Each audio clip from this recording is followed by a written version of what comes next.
Hello, radio. This is Kilo Alpha 3, Sierra Victor Kilo. KA3SVK. Hello, radio.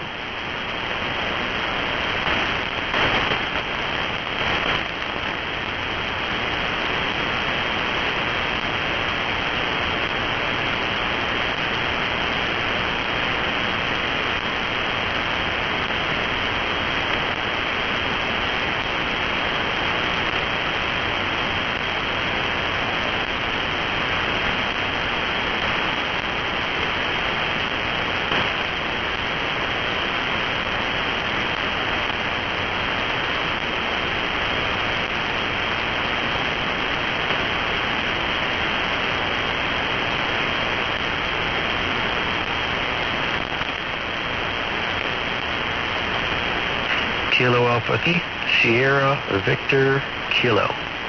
Anyone around tonight? KA3SBK.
hello.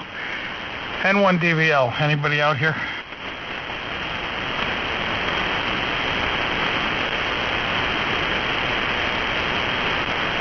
Hello, hello, hello. Hello, hello.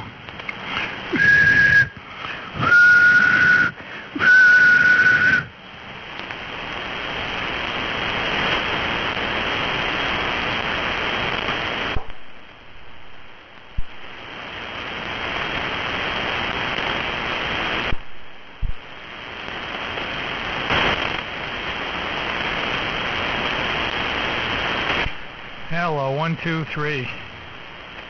Hello, radio. Hello, N1DVL. Anybody here?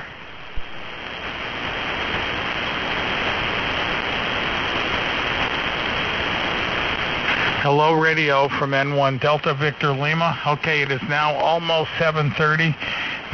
Everybody on the Toad Harbor net should be on here. N1DVL, where are you?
Hello, radio from N1 Delta Victor Lima. Hello, radio. N1 Delta Victor Lima. Is anybody around?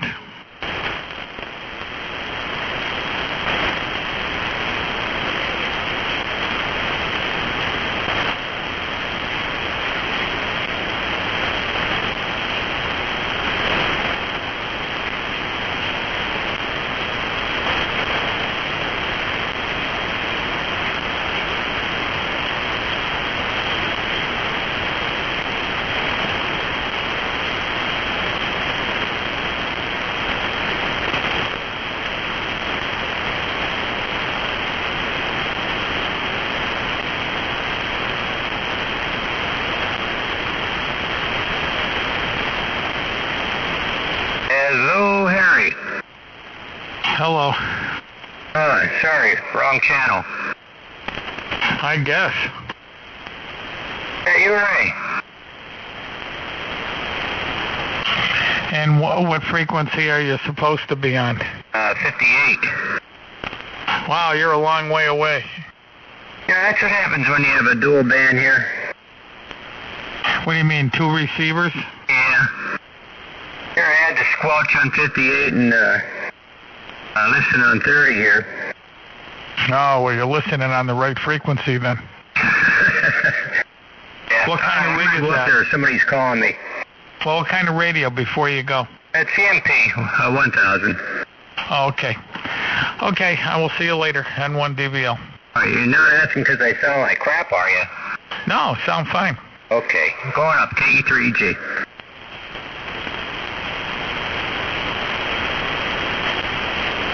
Okay, the king is here. It's about time.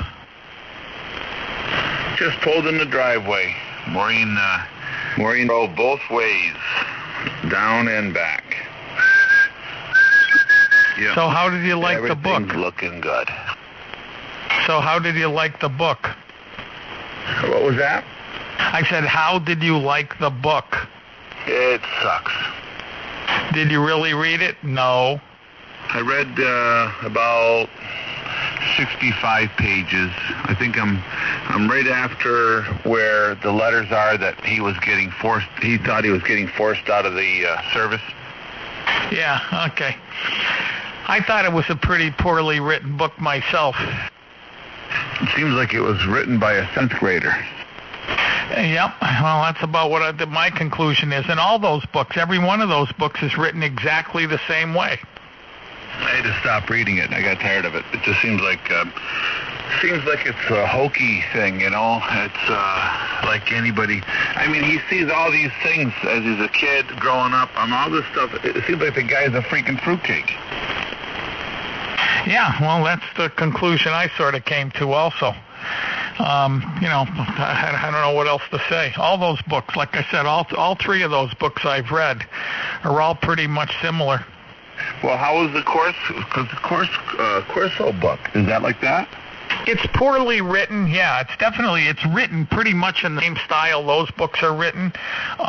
You know, he was a colonel and this guy was a sergeant, and maybe that's the way people in the military write, because maybe they're just not bright enough to do any other kind of a job. I don't know, but you know, he makes reference to, later on in the book, he makes reference to Philip Corso and the stuff that he did, and you know, they all sort of prop up each other, but geez, I don't know. It just seems kind of crazy to me. Well, yeah, in the beginning of the book, he was talking about Philip Corso, and you know, the appendix, or what do they know, not like the epilogue, but the beginning of the book, when he was talking about himself, you know, how he met these guys and how he's interviewed Corso and all that. So, yeah, he made mention of that quite a bit, but whatever. That book does nothing to convince me that there's UFOs anywhere. There goes another one. Yeah, it seems like they're seeing them all over the place. Let me throw a quick tune-up here, just make sure things are good. Okay, yeah, I just tuned up too because it started raining here. Okay, N1DBL. Hello, radio, KA3SDK. Where the hell you been? I was here yesterday, early. Oh, I don't know. I haven't heard you much lately. Oh, man, just, I don't know, just keeping busy, I guess. I was in here the other day, you weren't even in here. You were at home. Yeah. Or something. Yeah, there was that one night I just decided to take the night off. I was nice and comfy and warm in bed and watching TV, and I just didn't feel like getting up. Yeah, yesterday I think I was in there early, talked to a couple guys, and then I checked out and took care of some other stuff and got back in. Yeah. I never came back in. Hello. Just listen to y'all. Okay, we're hearing you. So now that you've had that 7300 for a couple months, what do you think? It's a wonderful radio. I mean, hey, for the money, I can't beat it. Sure, it's not going to be like some of the high-end radios, but it does everything I need it to do, and it does it very well. That's what I say. For $1,000, I mean, all these guys whine about they don't have any money, they can't afford this, they can't afford that. There's their radio. They can come up with $1,000, and that's a hell of a rig for $1,000. I agree with you 100%. That's why I bought it. I knew it was, I've talked to a lot of people that owned them. I've heard a lot of them, and it's just, I never heard anything bad, really. I mean, sure, they're not perfect in every which way. There's going to be little issues where, like I said, some people did have some front-end overload when they put the preamps on. But it was only when they put the preamps on, and, I don't really have those issues. So for me, it's a good radio. Being retired, I only puts out such money in radio, and it does exactly what I need to do, and it does it very well, and I'm happy with it. Yeah, that's actually what happened to ICOM. They got overconfident. They built that radio. It worked out incredibly well for them. They were able to build it cheap, and yet it was just a great all-around radio. And then they figured they could just pull it off again, and the second time they tried it, they screwed up. Don't ask me why. They claim they don't even know why, but whatever. It just didn't work the second time. Well, I don't know. Maybe someday they'll figure it out. Who knows? It remains to be seen, right?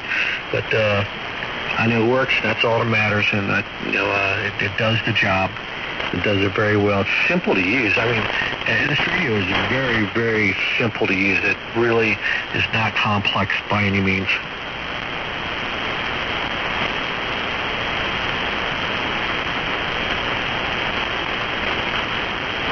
No, it's typically ICOM.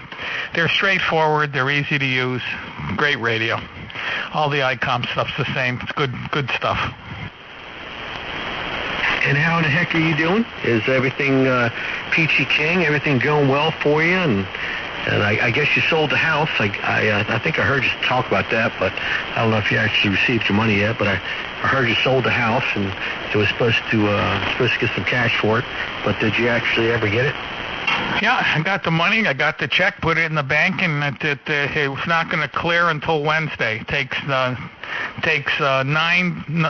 days to clear. Yeah, I guess a check that large, it would have to. Gives them 9 days to sit on that interest at the bank so they can make money on it. I never thought of it. I wonder if you get interest while it's clearing. That's a good question. I'll have to ask it. I'm going to tell you, though, that's one of their little tricks. They love holding on to people's checks because they can use that revenue that when it's in there and it's actually under their thumb, they can use that as a purpose to help lend them money. Money that they can sit on makes it easier for them to lend money out. If they have a certain amount of money in their process, they can use that as leverage to actually give loans out. I wouldn't be at all surprised. So right now you're their best buddy till they give you the money. I'm leaving it in anyway. I'm not going to take it out. I don't have anything to do with it. So it's just going to sit there anyway, but it's just the object of the whole thing. If I want it, I can take it out. Let me think. Maybe I'll buy a Tesla. Does Tesla make a race car? Yeah, those are online banks. I said, my bank right up the street. I can drive to it. I don't have to wait for anything. I can get my money out. And no, I don't make the interest, but the interest ain't diddly squat right now with any bank anyway. So I'll keep it right in the bank up the street where I know it is, and it's easy for me to get to, and it makes my life easier than dealing with an online bank that you have to wait and email them and all this other ridiculous stuff.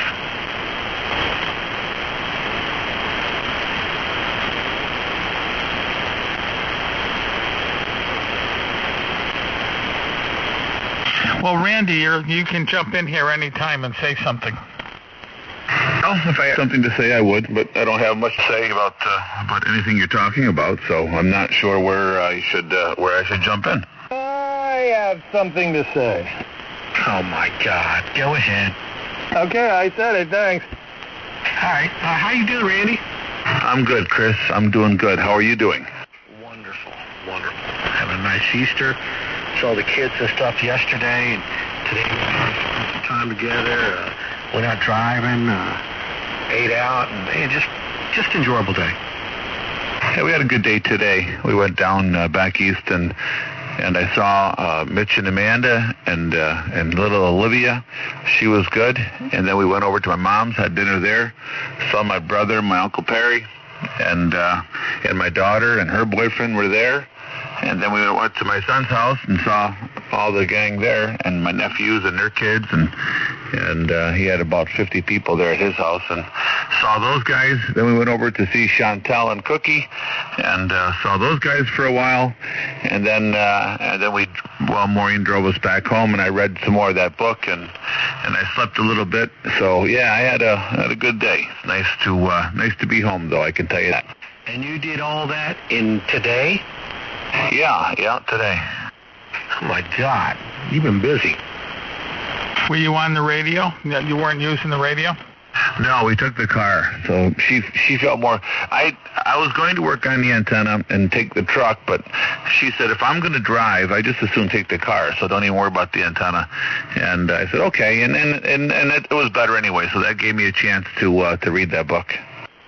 Yeah, okay. Like I said, I thought the book kind of was really, really hokey. The whole book's hokey all the way to the end. It's just it doesn't really get much better. Yeah, I'm going to talk to the guy tomorrow.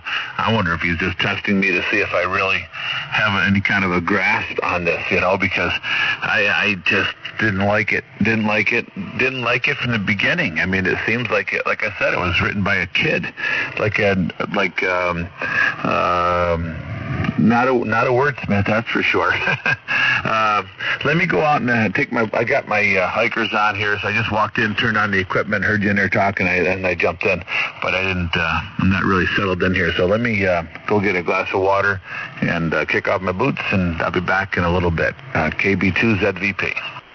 Okay, and 1 DBL. And 3 RMR. WG2E. Good evening, Toadies. I just got off of another frequency in a very heated, bitter argument with one of my neighbors why he won't come to this frequency. Oh, you got to be kidding. Or any frequency on 160 meters, for that matter. Well, I mean, if he won't come to any frequency on 160 meters, then he's simply nuts. Well, yeah, I know that. But, he had the whole Pandora's box and list of excuses why he's too good to come down here and listen to AKA know-it-alls, self-righteous hypocrites, etc., blah, blah, blah, blah, and that he's got other frequencies he can go to on, 80 meters. That's the beauty of it. There's that big knob on the front of your radio. Go wherever you want. Yeah, but I mean, in all honesty, if you listen to the people on 160 and you listen to the people on 80 and you had to draw a conclusion on which one of them is out of their mind, it's definitely going to be the 80-meter people. That's the sickest group of hams that are on the from 0 to 40 or 50 gigahertz. The sickest group of them are all on 80. Well, at least on the upper half of 80 anyway. But I just love the list of excuses I get from people that say, you don't want to come here, 160, blah, blah, blah, can't do this, can't do that. I got all these awards, I got all these cards, I got all these people I talk to all over the place on other bands, but can't get it done on 160. Right, well, tell him to take all his awards, every award he's got. Go to Dunkin' Donuts and see if he can get a free cup of coffee. Well, look at 40 meters on 7,200. I don't even... Oh, yeah, 7,200. That's where nobody uses any call letters, right? That is the most disgusting. It's worse. Worse than any CB band I ever heard. Oh, yeah, that's just appalling. Well, then, if there's an FCC, they should get. They may get them anyway, because they're still getting guys. I still read every once in a while. So, if they're all unlicensed, they'll get them all. They'll take all their equipment. I mean, if they knock on your door and you're running all this ham gear and you don't have a license, they just confiscate it all, and that's what they got to do with them. They got to do that every once in a while. Hey, they cleaned up. What was it? 14300 that had the exact same stuff going on. Yeah, right. Well, then they're going to have to do it there. That's the trouble. They're always really slow doing that kind of stuff. But hey, whatever. I'm sure they'll get around to it one of these days. Anyway, N1 DVL. And please do not ask people from other bands to come here. We don't need to seek out people to come here. I mean, if there's a really great guy or something, that's fine. But if somebody says, I don't want to go there because there's too many know-it-alls and all, just say, okay, good to hear. And don't ask anybody to come here.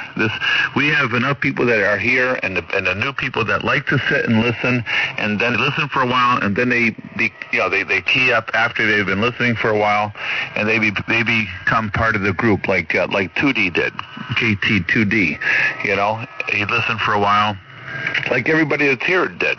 They listened for a while, and they said, okay, this is my time to jump in. Don't encourage anybody to come here, especially if they put up any kind of a fuss, because we just don't need people that don't want to be here stirring the pot. We don't need the average 80-meter conversation here. KB2's ZVP.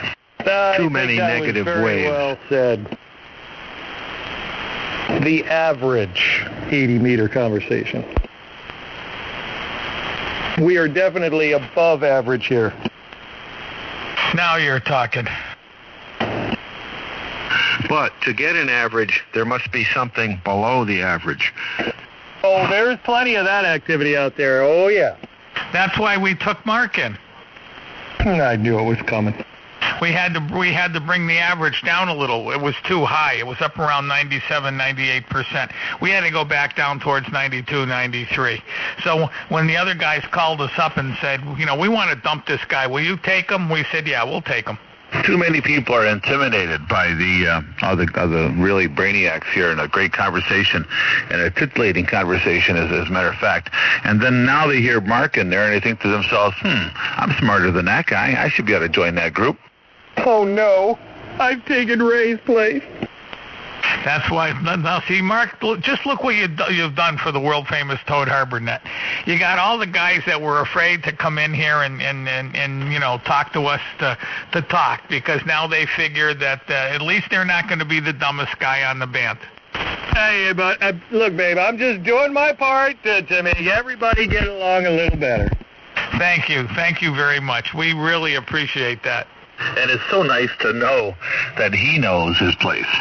Ray may be a thorny cactus, but cactuses need sunlight too. Hey, when you're in the desert, you'll be happy to see a cactus. Exactly, especially if it's a big, tall one with lots of shadow. And hello, Carl. Hello, Randy. Good trip to the motherland, I guess? Yeah, it was. It was terrific. Had a nice trip down. I got to read and do a little napping. Maureen did all the driving down and back, and yeah, it got to see everybody. So it was nice. It was a nice trip. Yeah, it was. Whose house did you go to? Well, we went to Mitch and Amanda's house. Then we went to my mom's house. Then we went to Cody's house, and then we went to Chantel's house. Made 4 stops. Oh, man, you didn't visit the ex? No, I didn't. Her truck was at Cody's house, and I guess he's doing some work to her diesel truck. And I asked him. I called him actually. I said, "Is your mom here?" And he says, "No, she's not here." So I wasn't going to go in if she was there. I didn't need a big row. You mean to tell me even on Easter, if she was there, like say having dinner and you walked in, that would be a row? I don't want to talk about it. Like, I don't want to talk about bringing people from other frequencies here. It's Easter. I want to have nothing but good thoughts. Oh, okay. Nothing but good thoughts. Hang on. I have to clear my mind.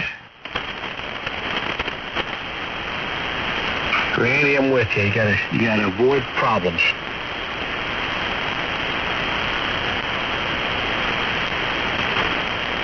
Absolutely, Chris, absolutely. And I just went out to the kitchen, and I was a little bit disappointed because I thought there's probably nothing out in the cupboard to drink, and way in the back of that cupboard, way up at the top, in the deep, deep, dark back, there was a full bottle of Tomcat gin. So I just poured about 2 inches over 4 ice cubes, Ray. 2 fingers. Well, whatever you call it. I'm not it's more than 2 fingers. It's 4 fingers. It's 2 inches. Yeah, I guess you're right. Yeah, you know what? Probably 3 fingers. You know, now thank you. Hang on, I got my list here for tomorrow. And number four, hang on, let me write down. Number 4 is Tomcat, Tomcat. The place over in West Springfield supposedly sells Tomcat. I'll give them a call, and if they got some, I'll go get some. I'm not sure if I'm drinking your bottle. Did we send you another bottle? No, you sent me sent me that one bottle, which I did. I sent you back the money, and I gave that to that girl, which was a total waste of time because she never even told me if she liked it or not. Oh, so okay, this is not your bottle. This is another bottle that we had here. Okay, very good. I wasn't sure that one, or I forgot how that all went down. Yeah, well, maybe I'll take a ride over to West Springfield tomorrow and get another bottle. I haven't had any of that, and then, I only had that first bottle, which was pretty unique, and I gotta go get another one. No, let me think. Yeah, just let me think. No, let me think about this. Yeah, I got a bottle from somewhere. Yeah, I mixed up like you are. I think you sent me one bottle I didn't pay for, and then the second bottle I paid for, right? Yeah, I had 2 bottles, but I'm going to go buy me a fresh bottle tomorrow if I can get over there. We gave you a bottle when we met at Northampton. We didn't give you a bottle. Maureen gave you a bottle, and she told you Happy Merry Christmas. Yeah, well, I ended up with a bottle which I drank, and I'm going to have to go get another bottle. It's nice to sip on that every once in a while. I'll tell you, I don't drink it at all during the week, and so if I have a glass or 2 of this will be I'll be just about ready, So this is some different stuff. When you first drink the first sip of this stuff, is like, geez, I wasn't expecting that. Yeah, it's pretty unique, I must say, pretty unique.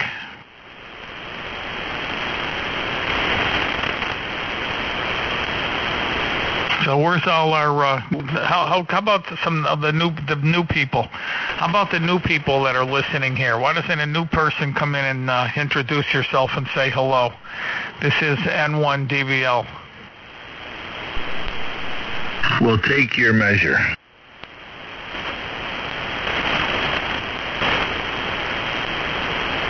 I think Tootie might be listening. I got to find my phone. I should go find that because Tootie might be listening tonight. He said he was going to start listening on SDRs at nighttime. Yeah, there's a good one in Pennsylvania that I was listening to when I was down in Florida, and I could hear everybody really good. I've listened to that one before. I think it's probably the same one. I don't know the call sign, but I've pulled that up while we're all in there talking, and it's unique because, well, it's not unique, but it gives you a unique perspective as to how somebody in Pennsylvania hears the group. Yeah, I think it was like K3FEF or something like that. Yeah, I think you're right. Yep.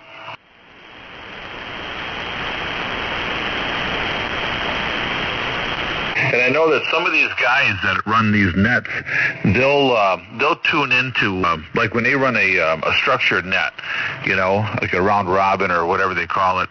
When the guy does a call up, he'll listen to he'll be maybe in Maine, let's say, and he'll listen to the Pennsylvania one. So if somebody comes in that he can't hear from Maine, but yet could be heard from the Pennsylvania site, why then he has a chance to hearing the guy check in. Oh, yeah, that's a good idea. Hey, now I figured it out. Now I know how you hear all those weak signals.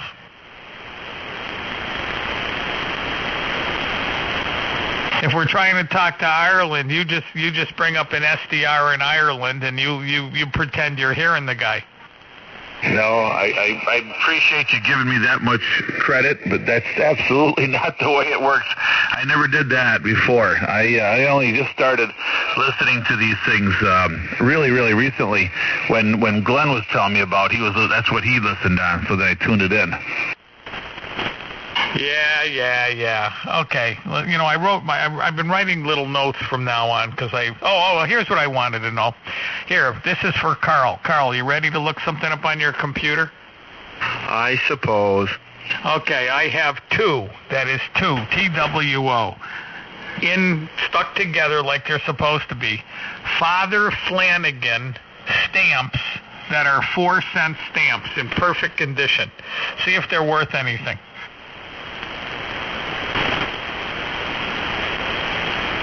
Okay, we'll see. I mean, 4-cent stamp. Just think about that. When are they from? Mid-60s. 1928? Yeah, that's what I'd say. Yeah, they're probably from the early 60s or the 50s, and they're in perfect condition. They got the sticky on them, and they're still the perforations are together. There's two of them together. I mean, I figured maybe they're $20 a piece. I'll go turn them in and buy a bottle of Tomcat gin. Okay, I'm listening on 1930 on this website down there, or that whatever that thing's called, the SDR. Okay, here I am. Mary had a little lamb. Her fleece was white as snow. How's that? What's that? Mary had a little lamb. Its fleece was. Wow, I'm killing you. Yeah, That's like reading that flying saucer book. Yeah. Hey, is it on that stamp? Is it got him looking to the left? Yes. $2.95 used. Wow. Wait a second. These are not used. They're brand new. Okay, well, I'm just looking at one that's used.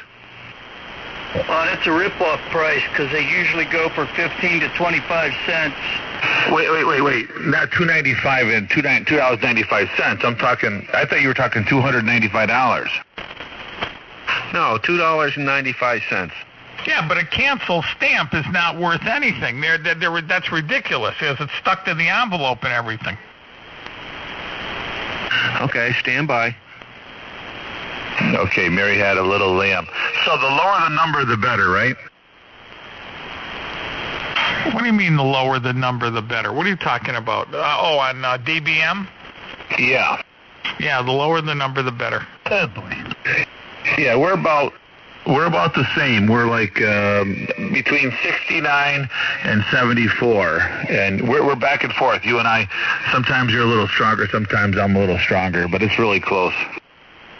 Yeah. Okay. Well, hello. Wait a second. Hang on 1 second. I'm going to see if making add more power makes any difference. Oh, it does make a little difference. Yeah. Okay. Look, how's that net now? Mary had a little lamb. Her fleece was white as snow. Yeah, you were 68 on that transmission. A complete sheet of those stamps, $14.95. God, that's nothing. Okay. Oh well, I guess I might as well just stick them on a letter if I need a little extra postage.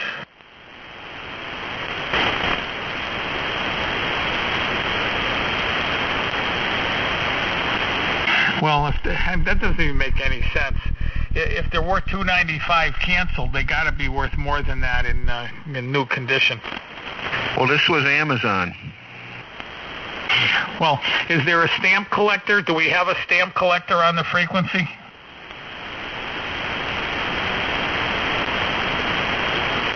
Oh, there's Randy up the band tuning up, trying to get another DB.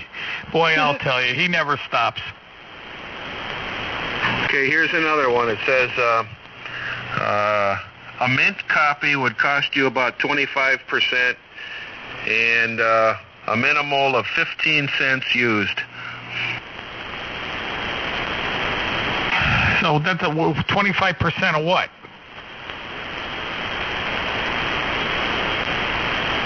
25 cents. Oh, they're worth 25 cents a piece? apparently. Well, if we have a Toad Harbor stamp collector, an official Toad Harbor friend that's a stamp collector, let me know and I'll send them to you. And 3 AM, good evening, happy Easter. Hey, Mark. Good to hear you guys. I really enjoy listening. I do more listening than talking, but always a lot of fun and educational. Now, Mark, with the addition of Mark, W3MUR, no, RMR, what the hell is this called? N3 RMR. Thank you. With the addition of N3 RMR, do you feel more like at ease to get in here? Who, me? Yeah. No more or less than before. I know it's going to cause a lot of confusion. I mean, we try to bring somebody in with a little tiny bit of lower intelligence to make the regular people feel good and make them feel like they can be part of this group without too much problem. And yeah, hey, here Randy. I was all prepared to go on a militant crusade. I had the shield with the toad on it. I was polishing my sword and helmet with the great banner of the Toad Harbor location, and the army was ready to go. And you gotta do me like this. Hey, one last thing. Randy, is it possible we went too far with Mark and downgraded the whole thing? Hey, Mark, only a dumbass would polish his helmet before he went to battle. Well, I want it to be nice and shiny, that way everybody knows where it's coming from. You're a lot of fun. You're a good sport. Hey, Mark, were you going to battle the guys on 80? No, you got to have a worthy opponent, Ray. There has to be a line drawn somewhere. Oh, right, okay. We'll put you up against the 11-meter people. Anyway, KB2ZVP at the top. And 3 or more. And 1 DVL. Mark, all you have to do is look down and say, your shoe's untied. Yeah, but they'll probably try to put a, IMAX 2000 on it. They all know that their shoes aren't untied because they all wear slip-ons nowadays. If they have laces, they never even lace them. You see these kids walking around a grocery store with a foot of laces hanging out. You just want to go, excuse me, your shoe's untied. I like the ones that can't pull their pants up.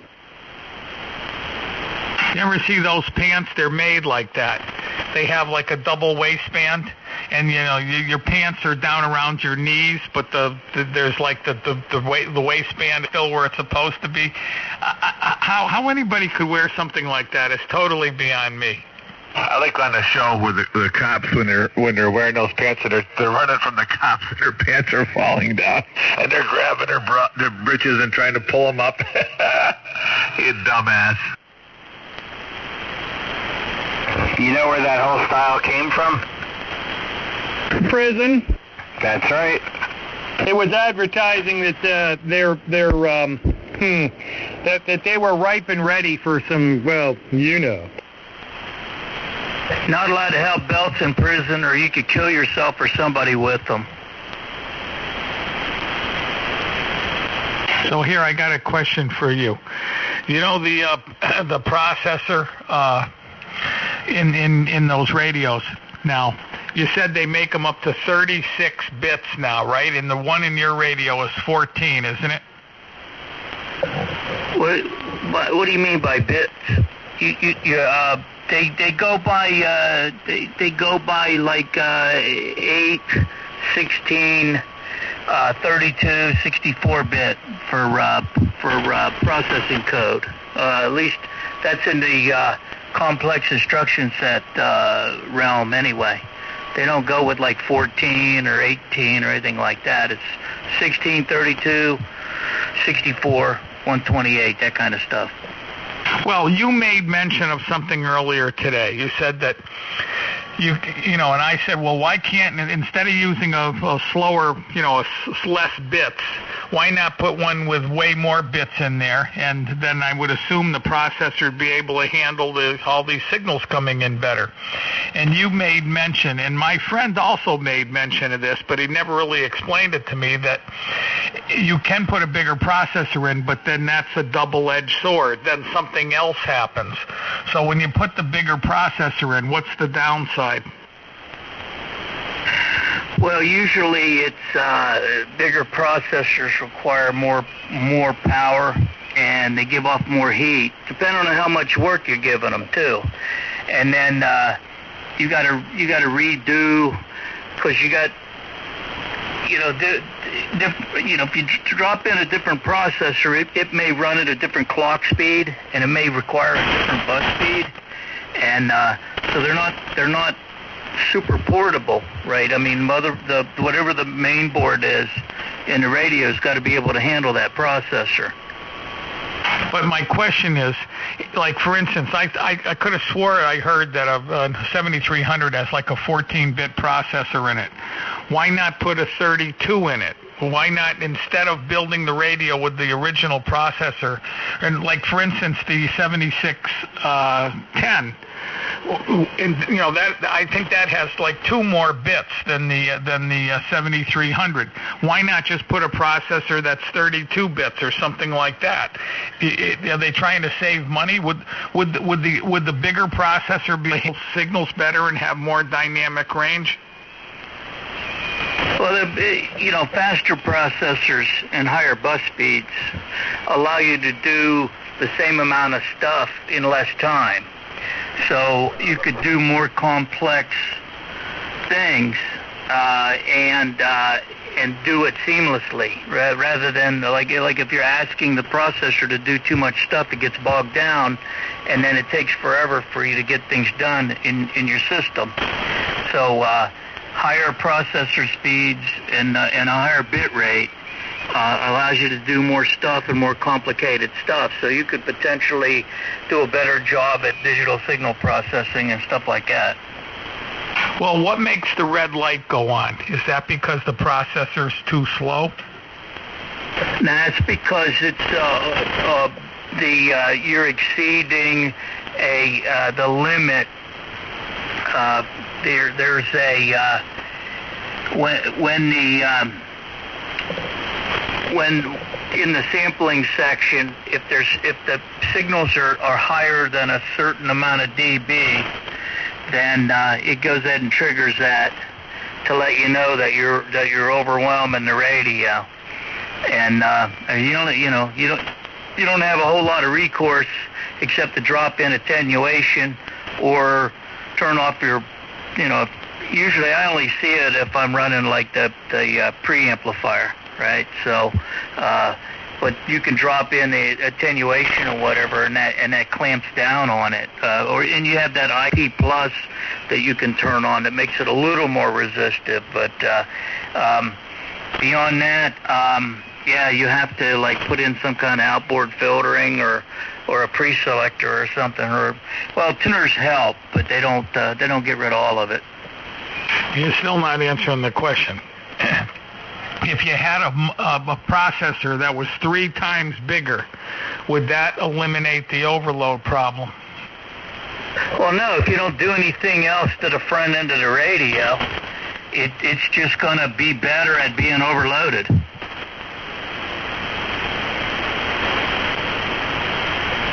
Well, okay, whatever. I'm still really not following it, but I'll just believe that if they could have got more dynamic range out of them, they would have done it. Although if it costs $2 more, they wouldn't have done it.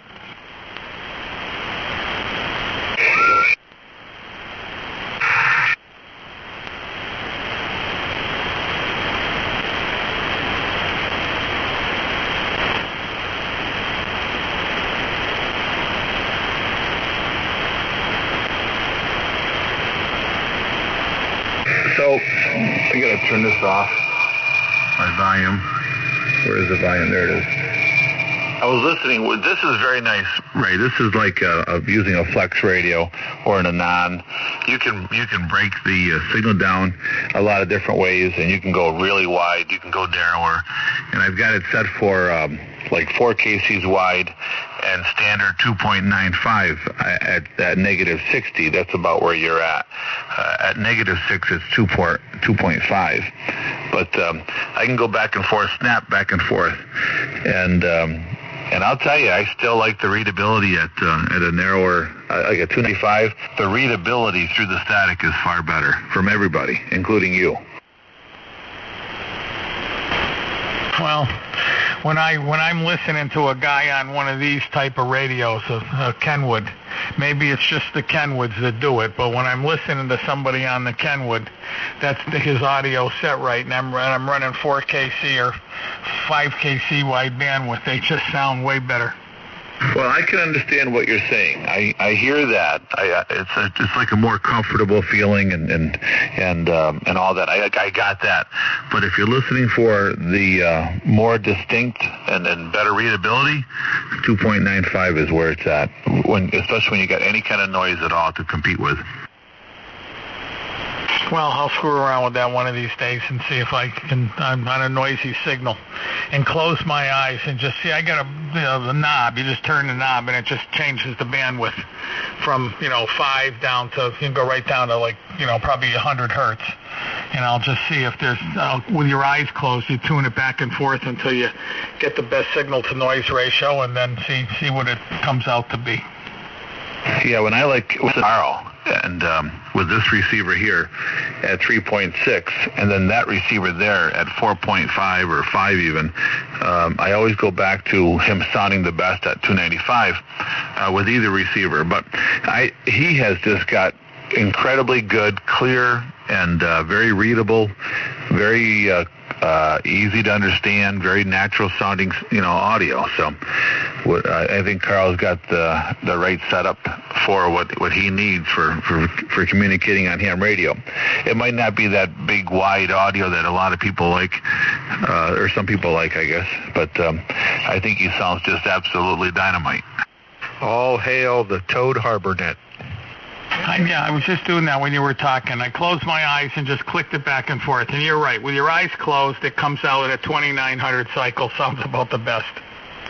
Yeah. So that's the most readability. That's where you should be. You've always said that all along. For years you've been saying that.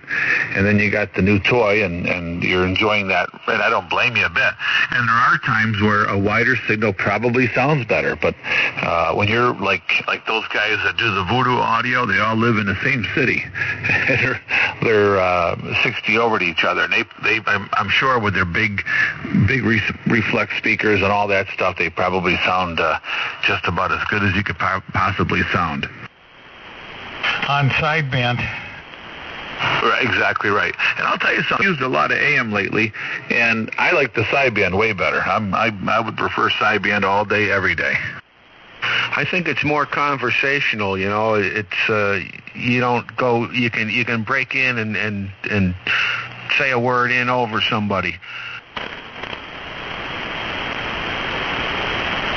I absolutely agree. KB2ZVP. N1 Delta Victor Lima. WG2E. Kilo Alpha 3 Sierra Victor Kilo. Hello, Chris.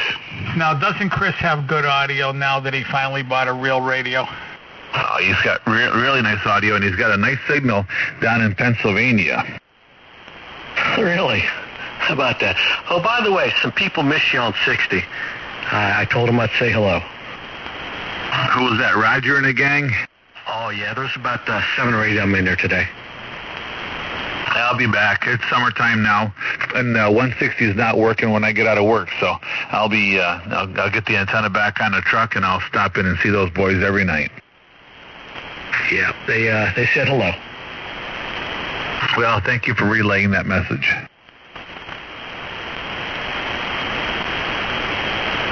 Yeah, today's 60 was it was wide up. I could hear everybody, even the guy in Florida, really good. So it's been treating me well.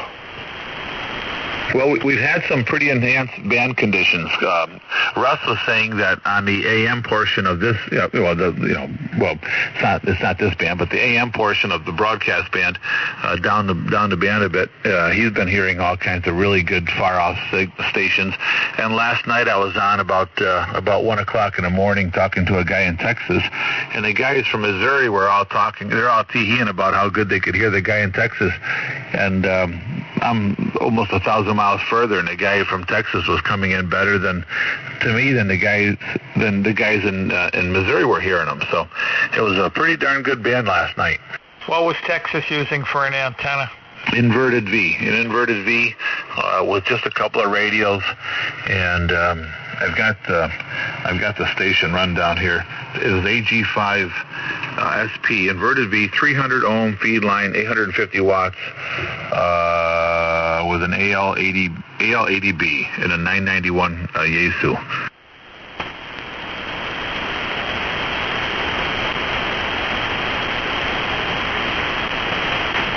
$991 Yaesu? Yeah, 991 Alpha. Yeah, the 991 Yaesu Alpha, 991A. Yeah, I know. I was just saying. And his audio was not very good. He had real, bassy, flat, not stellar audio, that's for sure.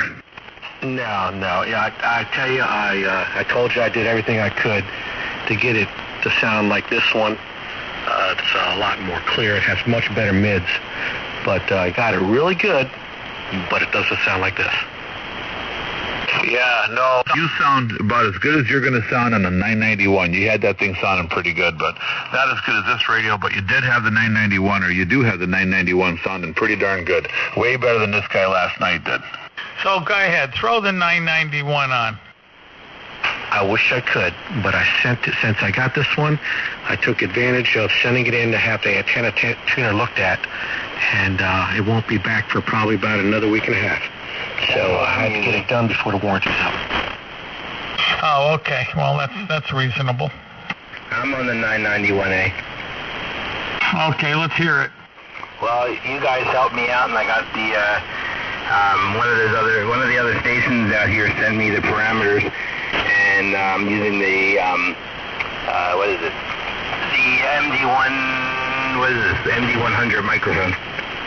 Well, if that's it and you're running it now, it sounds great. It sounds just as good as Chris.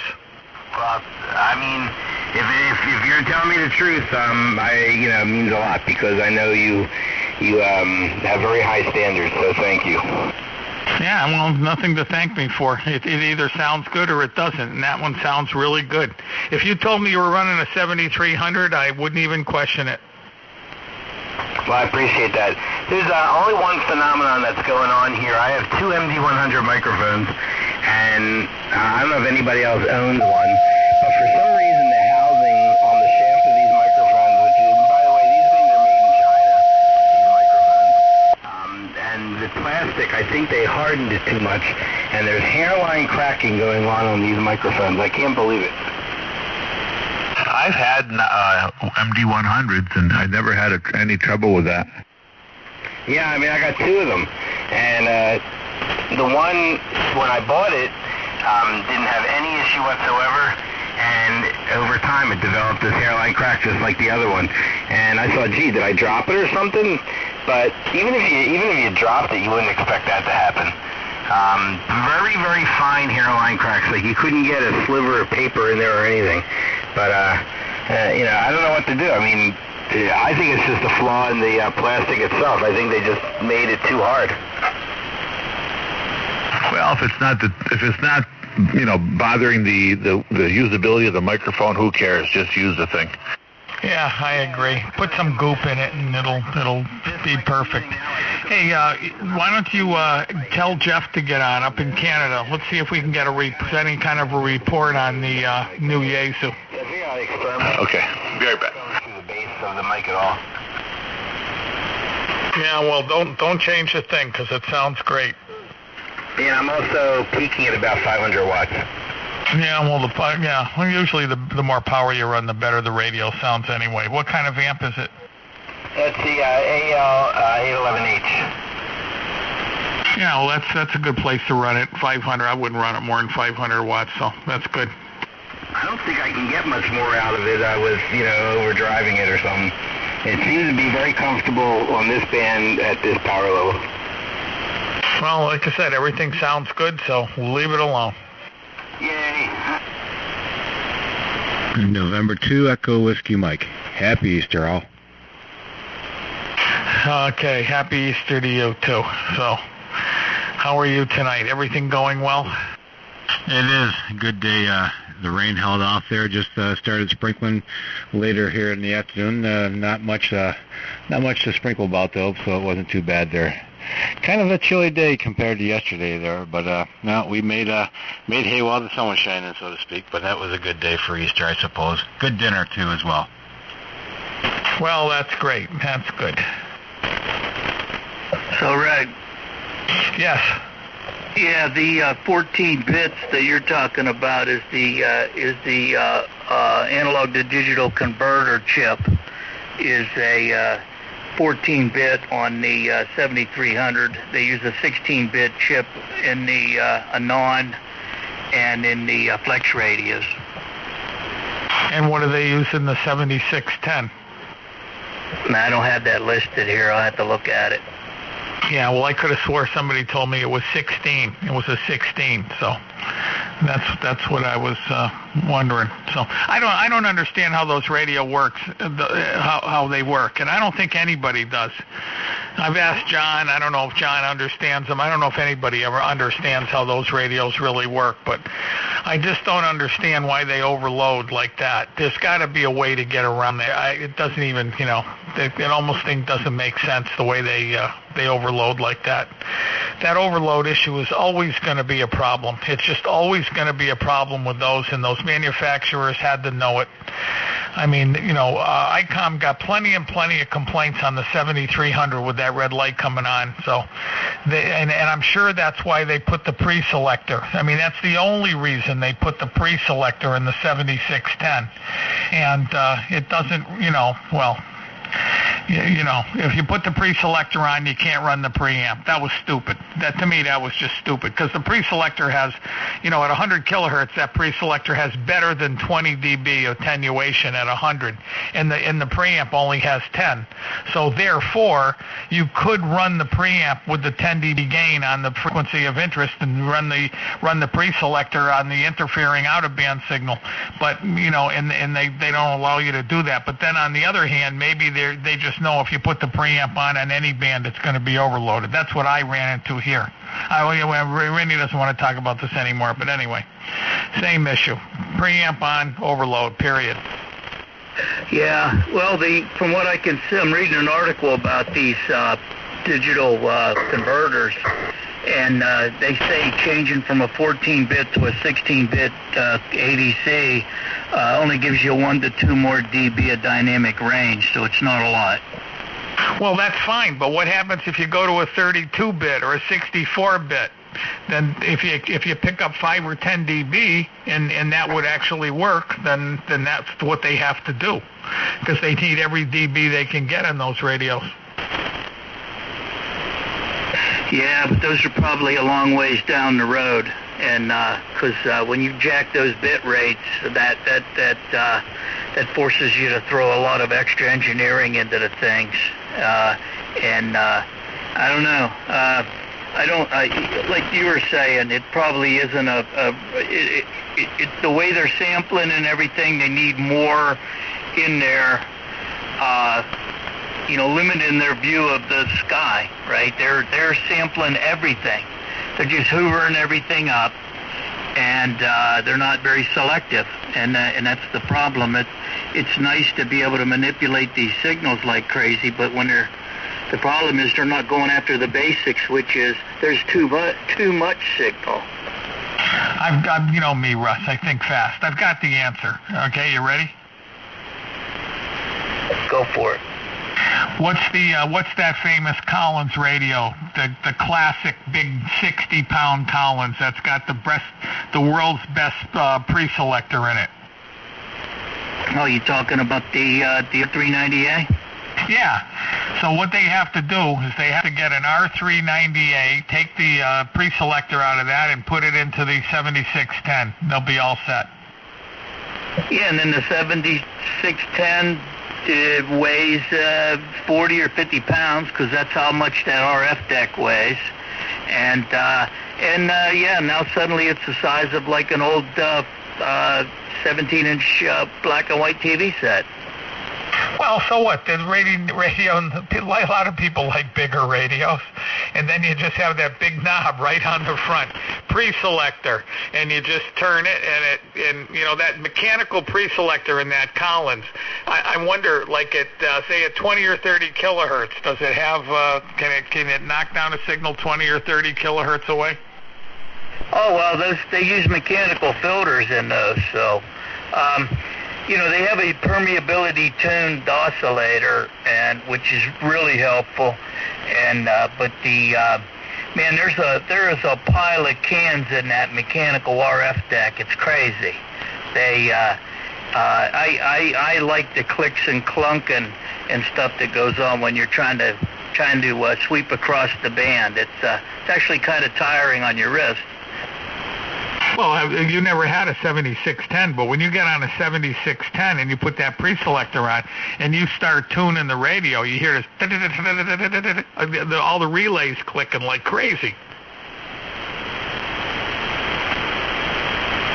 And look. So Jeff, he's watching the hockey playoffs, and his girl Elaine is sick, and she's there this weekend, and he's taking care of her, so he won't be on tonight. I did send an email to Mike, TTV, who could clearly explain how that radio works. I'm not sure if he'll get the email, though, because it's not like text message that he has a phone with him. He has to open the computer to see the email. Unless he's on his computer, it might not pop up in front of him. That's the ICOM guy? Yeah, Mike is the guy that's the, I don't know how to describe Mike. He's like the mad scientist. He builds all kinds of filters and stuff, and he's got the 7610 that he built the preamp. Did I send you any of the information of the preamps and the filters and all the stuff that he did to the 7610 to make it so it wouldn't get overloaded where he lives? He's got some, like 50 kilowatt radio stations that are very close to him, and it just takes out that radio. Well, I wouldn't mind seeing that. Email that to me if you get a chance. Where is he? Where's he located? The 7300 gets overloaded by like WCBS and WFAN here. Okay, I'll look him up and I'll send the stuff to you. Where is he located, Randy? Down in the Albany area. He's down there right next. He's got WGY very close. He's got a couple other stations that are right close to right down the road, right down the street. Yeah, okay. Well, on the 7610, which has a more generous S meter, WHYN is 55 dB over 9 here, so that's a pretty strong signal. Yeah, I got WCBS at 50 over here, so yeah, he's probably having to deal with Magic 590 WROW in Albany, New York. Okay, hang on. Who's trying to get in there? Who's trying to check in? Echo 3 Bravo Fox Uniform. Yeah, the Victor Echo 3 Bravo something Papa. I'm going to have to get my headphones on. You're really, really, really, and did I say it really 4 times? You're very light. Over. Roger, thank you for picking me up. Just using about 50 watts with a magnetic loop. Hope you are able to try to disturb the group there. Thanks for picking me up.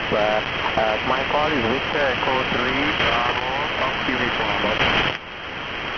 Okay. I think you said Victor Echo 3 Bravo Fox Uniform, 50 watts in a magnetic loop. Is that all the power you can run? Roger, CSL, I'm trying to fix something for 160, hopefully build up the power later on, over. Yeah, well, it's not very good. What you're running now is not working very good at all. You're really late, and I think we've talked before. I think you're very close to me.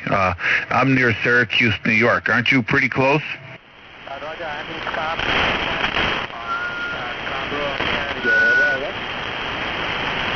Yeah, okay. You're right across the. I mean, you're close to me. What's it say? Distance is 160 miles. I can assure you, if you had my mobile at 160 miles, you would be 20 or 30 over, and you're barely making it to me. So it's that's not the antenna to use. Over. Thank you for the report, and thanks for picking me up. I hope I can copy most of the stations here, but as you said, the power is not enough. I understand. So back to you. I won't keep it long. Thanks for picking me up. I can copy most of the stations. Back to you. The 3 DFP. Ask him what kind of radio he's running. Yeah, what is the radio? Because your audio is not real good either, so we could help you with that. If you could add some compression, or if you've got a modern radio that has the ability to adjust the tone, you could add a lot of highs and some processing, and you'd sound a lot better.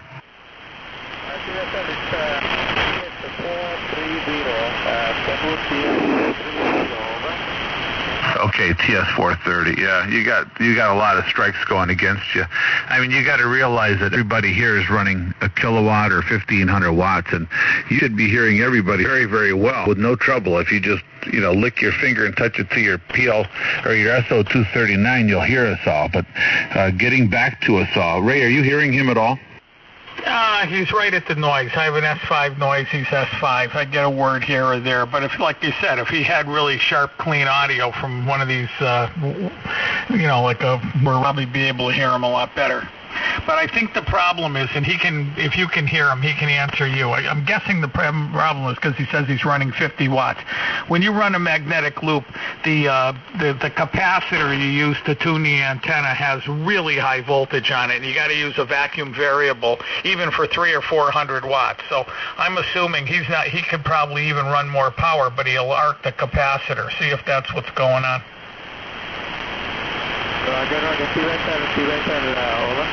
Yeah, he said QSL. Yeah, that's what I meant by can you run any more power. I knew his radio will put out more power because most radios will put out 100, but I knew the confines of the magnetic loop. Okay, anyway, yeah, it's pretty light, John. Pretty. Is it Tabar? You go by Tabar, right?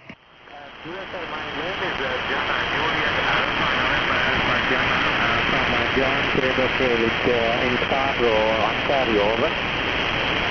Okay. Very good. You go by John then. Okay. Yeah. Anyway, 73. Is there a reason that you can't put up a dipole? Wait, I want to ask John a quick question. John, can you hear me okay?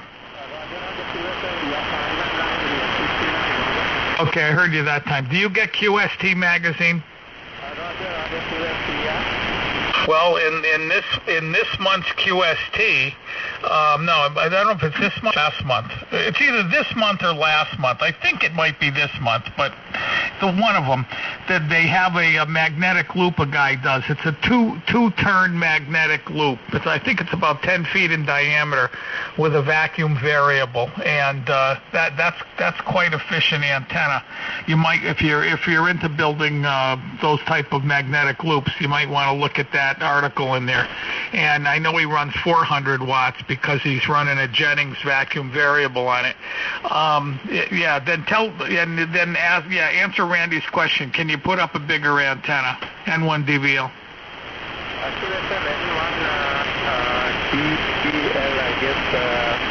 Randy, the space is not enough. I can barely manage 80 meter inverted barely manage 80 meter inverted V. That is all I have for the lower band. Over.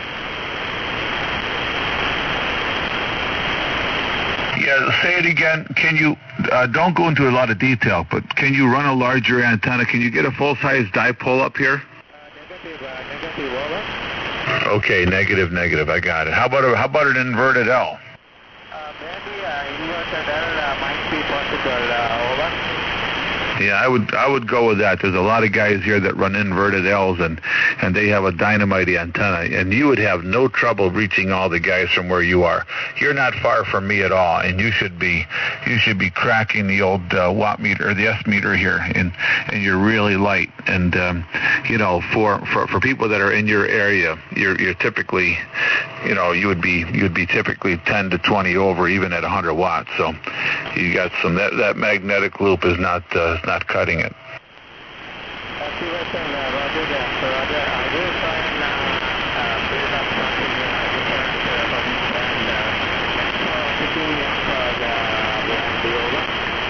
Okay, very good, John. 73.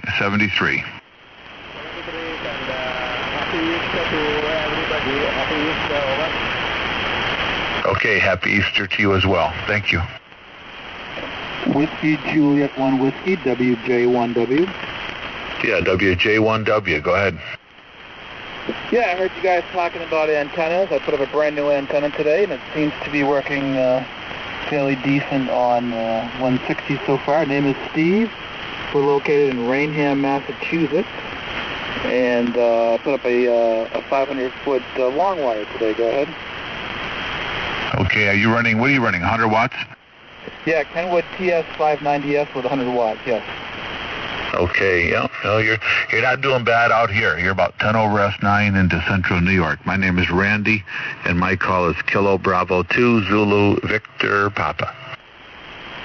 Okay, very good, Ray. Yeah, thanks. You guys sound great up at your 20 over. And, yeah, the antenna is an end-fed antenna, which I put up today. It's a 500-foot piece of number 14 THHN that's kind of in a U configuration, but it's up pretty high, and then it kind of kicks back on itself, and so it seems to be working. So very good. Nice to meet you, Ray. I don't want to keep it too long, but like I said, it's the first time using the antenna. This is WJ1W. Wait. Now, what kind of radio are you running? 590. Oh, it's a 590? Okay. I didn't get that because your audio is really bassy. You gotta do something about that audio. There's got to be something you can change in there to make it sound better. Anyway, N1 DVL.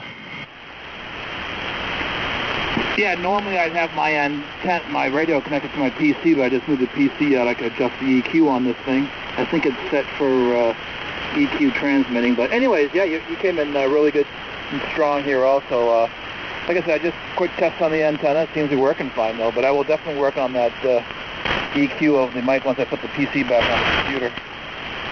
Yeah, well, don't be afraid to come back in here when you put the PC on. We've never faced a Kenwood radio yet with a PC. But here's a quick question for you. I'm assuming you've already hooked the PC up and done the audio thing. I'm running a Kenwood 890, and this radio has a 17-band graphic equalizer in it. Is that what you get when you hook that radio to the computer? Yeah, you get an EQ for the receive and an EQ for the transmit, and there's a bunch of presets that you can use, and you can save it so that when you boot up the computer, it saves the preset. But I'm not sure if you can adjust the transmit EQ on this rig unless you have it plugged into the computer. Go ahead. Well, yeah, that's what I'm saying. But once you get it plugged into the computer and you come to the world-famous Toad Harbor Net, that's us, and me and Randy get your audio perfect, then you can lock that into the radio, right? And then you could say, throw the computer away and the radio will still sound good? Yeah, pretty much. Yeah, once I can adjust the EQ, I can save that so that I can actually save it as a preset so I could go back and forth to it if I needed to. Yeah, that'd be great. Okay, that's what you got to do. Because those radios, that's the one thing that's lacking on those 590s. They just have terrible transmit audio. And I know if you hook them to a computer, I kind of thought you got the same graphic. So in other words, when you hook them to the computer, you get what I have on this Kenwood here, which is, and by the way, one last quick question for you. Can you increase the transmitter bandwidth to, say, 4 kilohertz when you hook it through the computer? Yeah, there's quite a few things you can do. Off the top of my head, I'm not sure. I had to use the PC in the other room. But I use the Kenwood software, and there's quite a few things you can do. especially saving different presets so you can go back and forth. I think I have a flat response preset I recall before I turned the computer into the other room. But anyways, yeah, you gone great. Good signal. I wasn't sure. I guess you guys are all in the New York area, but it took me about 2 to 3 hours to put the antenna up, section by section, and it worked out pretty good. It's kind of stealthy. You can barely see the wire up in the trees. So anyways, we won't keep you too long. This is WJ1W, and again, here's Steve. Hey, Steve, do you have an amplifier? Yeah, I have an American AL811H, which I have not quite yet set up yet. I got the box for it, and I just got to set up, probably do it this week. Okay, well, get it set up and stop back. We're here every single night, and we'd love to help you with your audio and talk to you more often. There's a bunch of people in your neck of the woods. Actually, Ray's not that far from you. He's in Wilbraham. I'm in central New York in a place called Toad Harbor, which is north of Syracuse.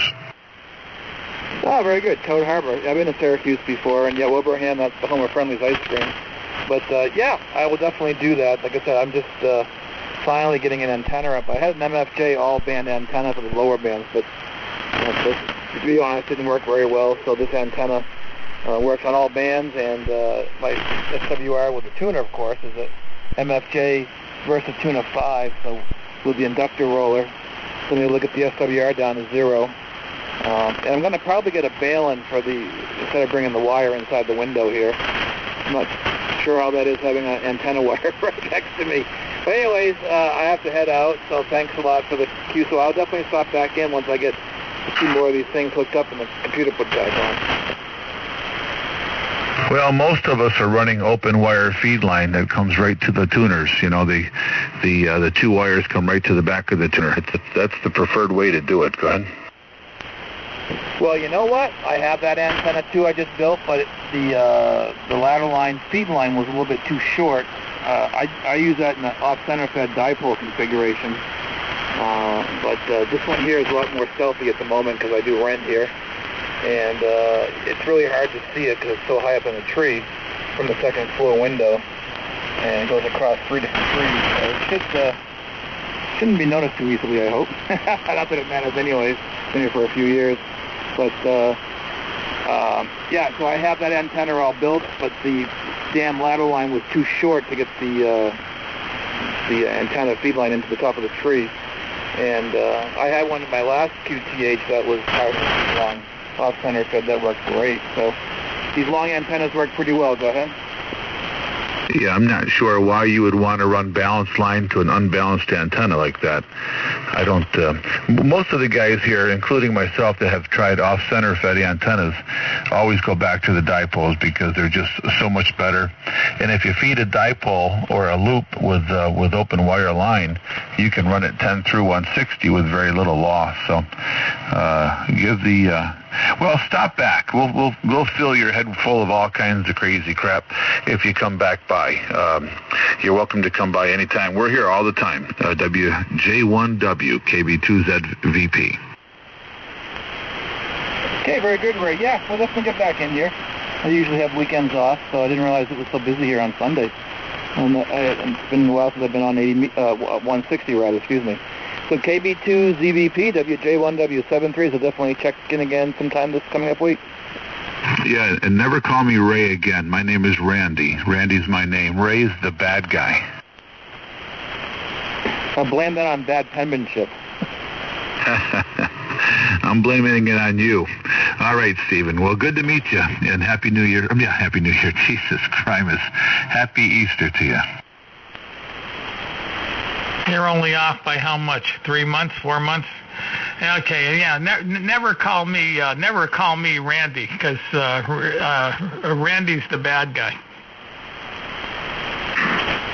WA3FPN. I'm sure he's totally confused now. N1DVL. Yeah, go ahead, Mike. Good evening. Happy Easter, everybody.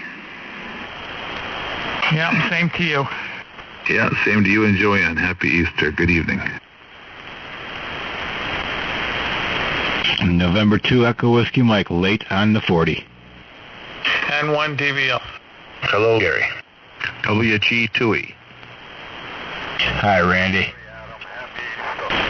KC1RS.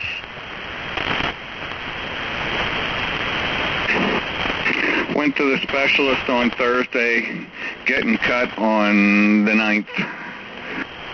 Of next month? Yes. What's your recovery time looking like?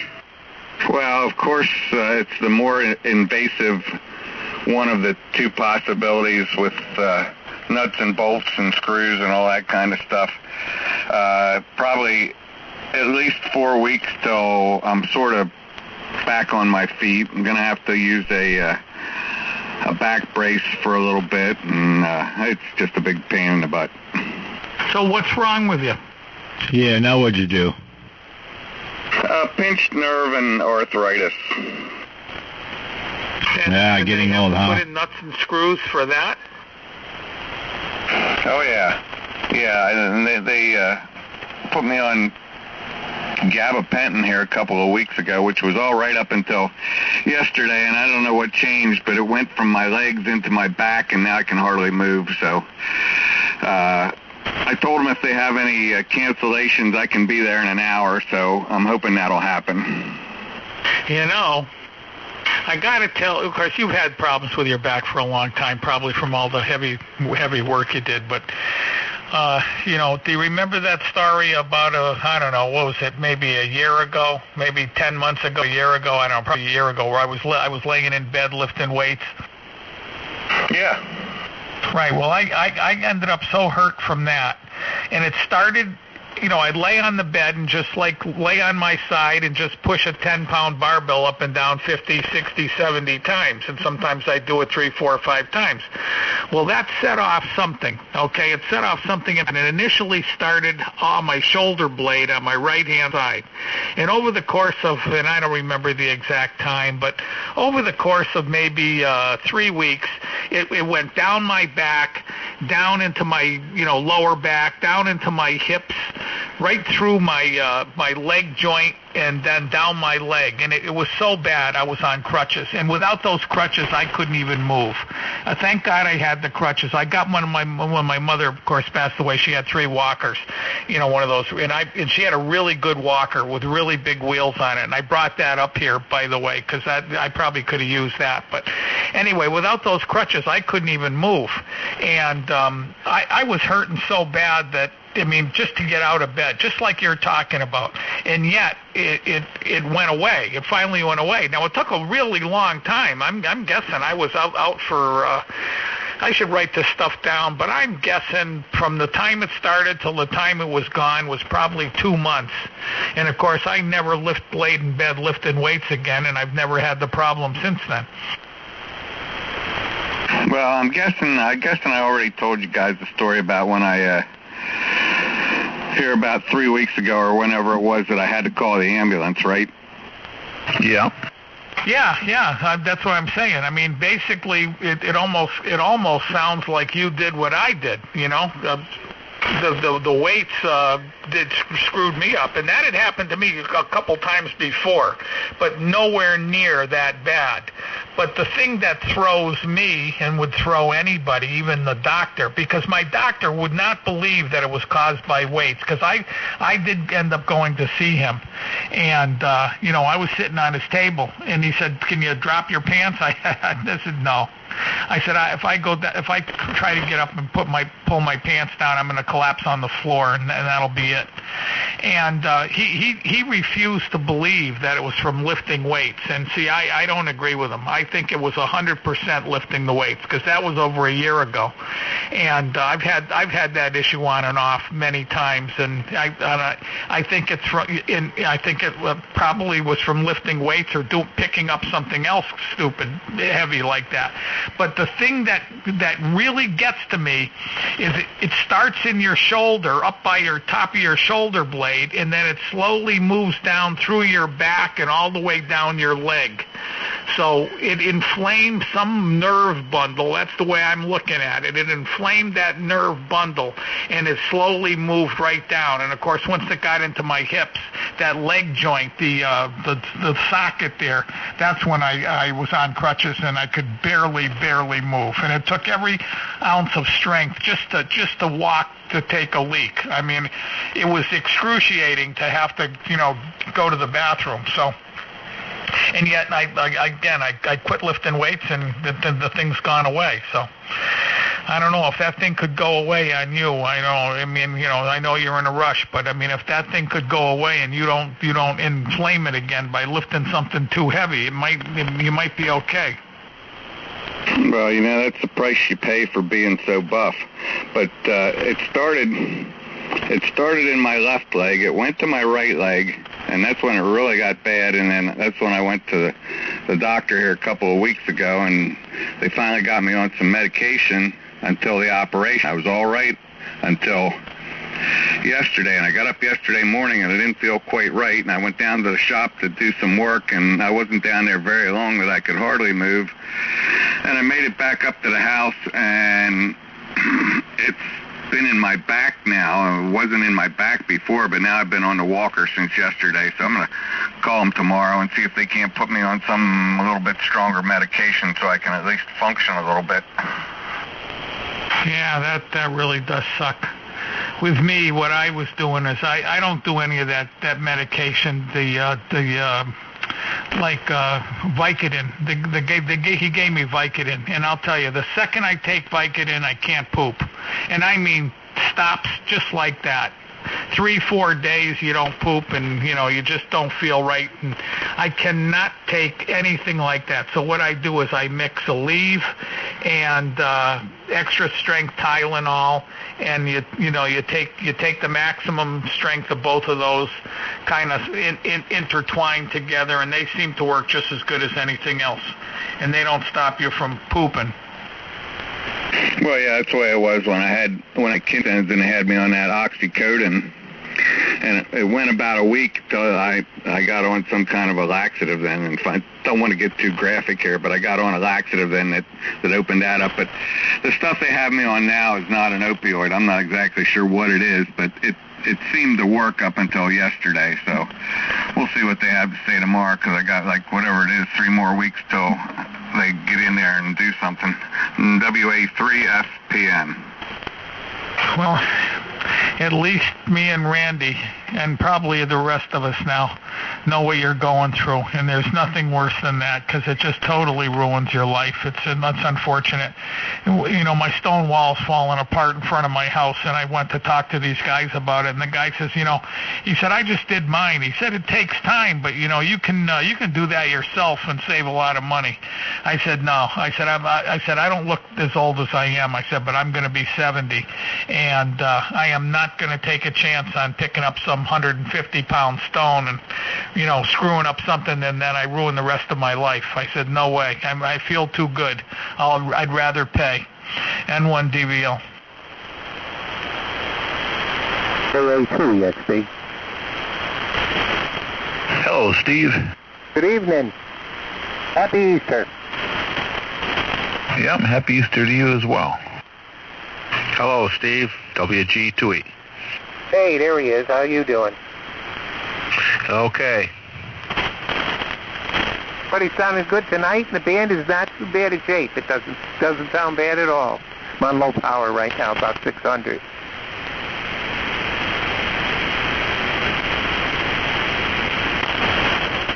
All is well.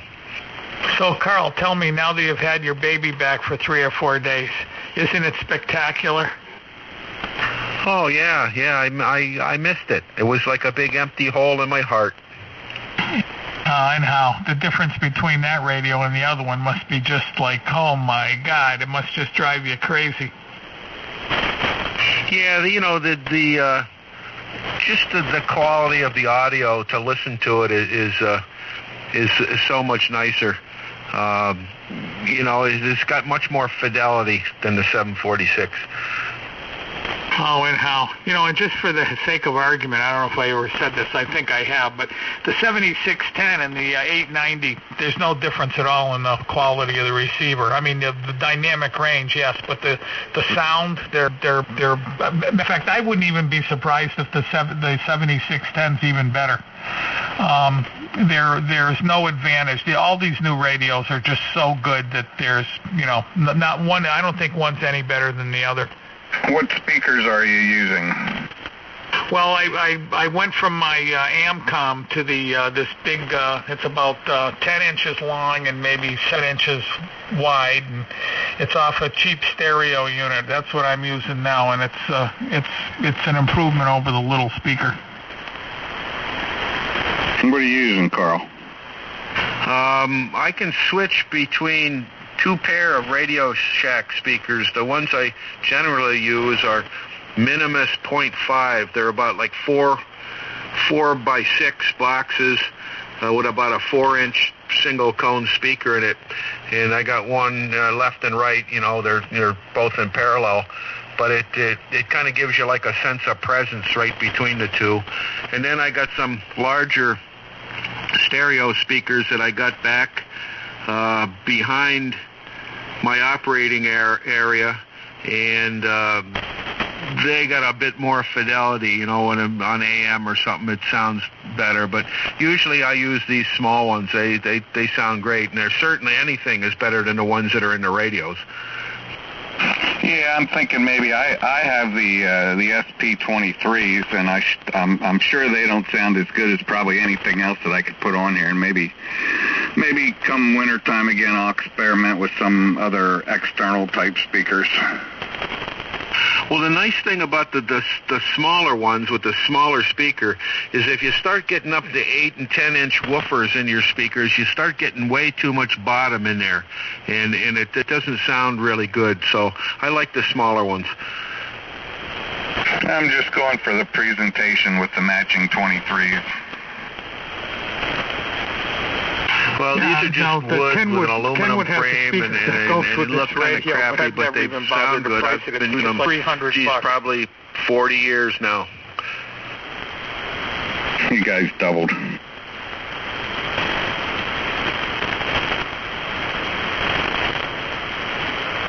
Anyway, and I use the headphones now and then. I had to put them on for that VE that was in there. I forget what his name was, the guy with the 50 watts. And the headphones make everybody sound really good, and it's a lot easier to pick out a weak one against the noise rather than using the speakers. Yeah, I don't want to mess up my hair. I don't have that problem. I prefer using my headphones as often as I can. My hassle is when Maureen comes in, she wants to hear you bozos, so I've got to take the headphones off. Does she sneak up behind you while you got them on? She does, and she'll have a whole conversation, and then she'll tap me. She goes, "Did you hear what I said?" I said, "Are you serious? Did you really think I heard what you said?" Maybe you ought to get a dual pair of wireless headphones, and then she could have a pair of her own. Now, there's a good idea. Yeah, no, I'm going to get her own headset and her own microphone. I've got the microphone set up. Well, not set up, but I have the microphone stand for her. I'll mess with my hair. Yeah, well, too bad. You're going to wear it if I tell you, okay? So that's all there is to it. So, you want to hear a funny? You've been promising to do that for her for well over a year. So do you want to hear a funny? Okay, go ahead. I'm ready to laugh. Yeah, this is fun. This is an absolute funny.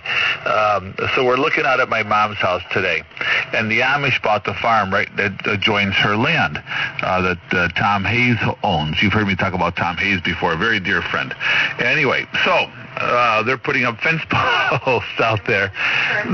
Yeah, I know you were. That's very nice of you. They're putting up fence posts right along there, and the dogs. And this is the Amish. So the dogs out there going over by where the fence will be. She goes, "Oh no." She goes, "Do you think they'll put up an electric fence?"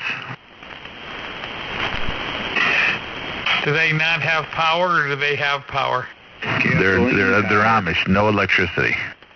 They run off a solar. generator. Well, then your mother has nothing to worry about. Yeah, I think that's a funny thing. I said, honey, they're Amish, because they're not going to put up an electric fence. Well, I hope You're they weren't kidding. They doing it really today. still don't have electricity? No, not at all. That's pretty hard to believe. It's the truth. They don't have electricity in their homes. So they don't watch TV, they don't listen to the radio, and they can't be hams. But they have cell phones. No, not the Amish up here. No cell phones. They have to go to my mom's house. They've got a phone outside for them, out in the shed.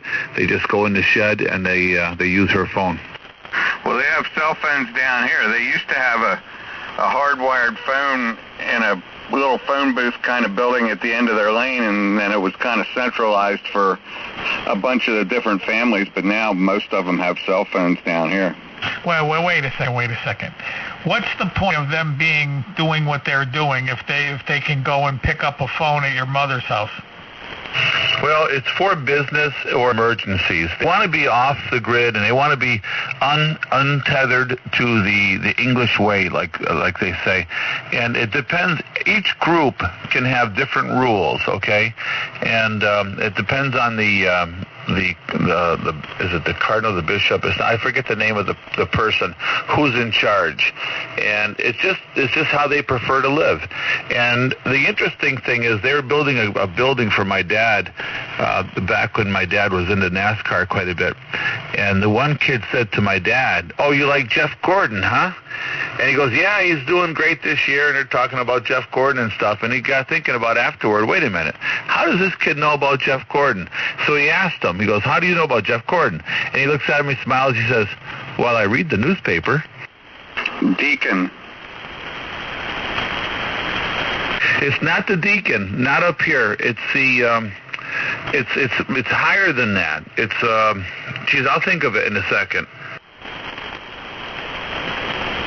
Can you get me a nice little Amish girl?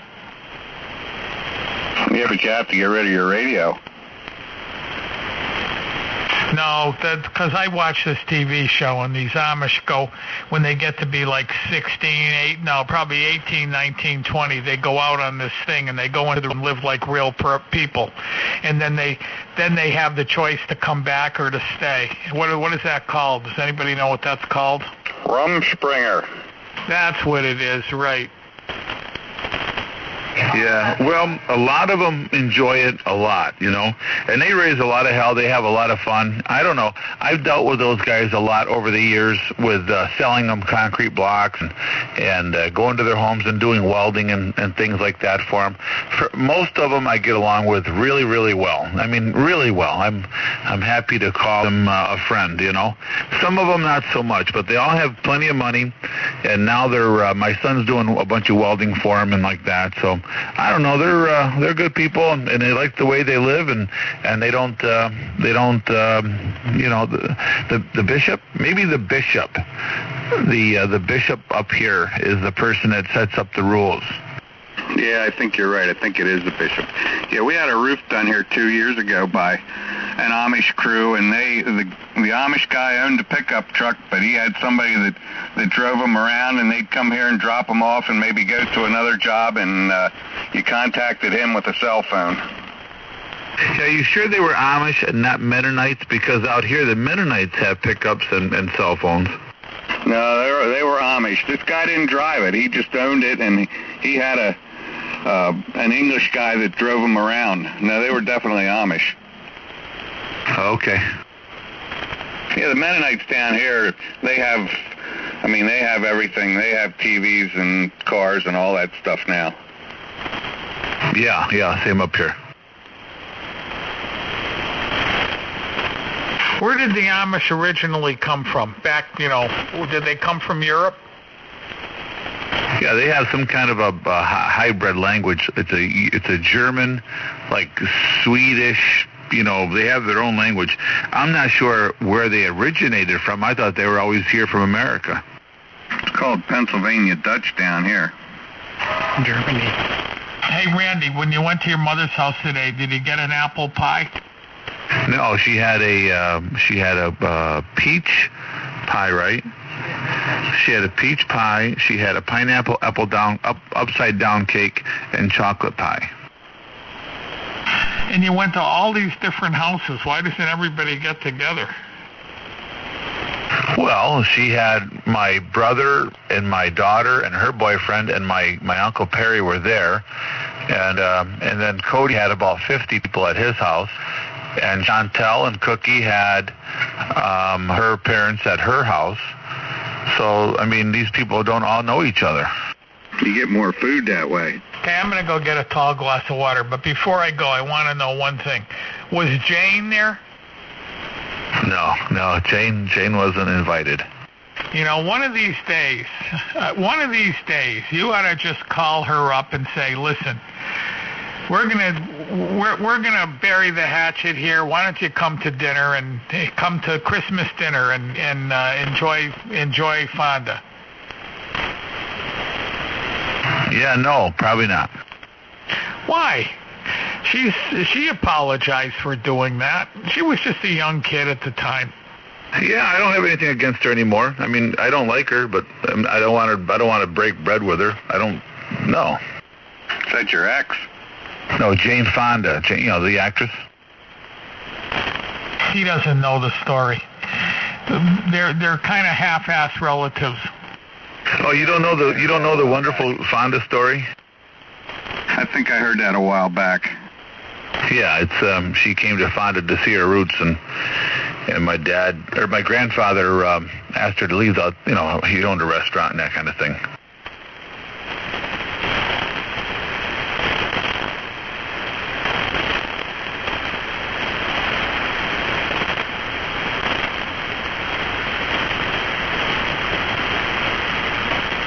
You mean the real Jane Fonda, Barbarella? Who's Barbarella? That was a movie she was in.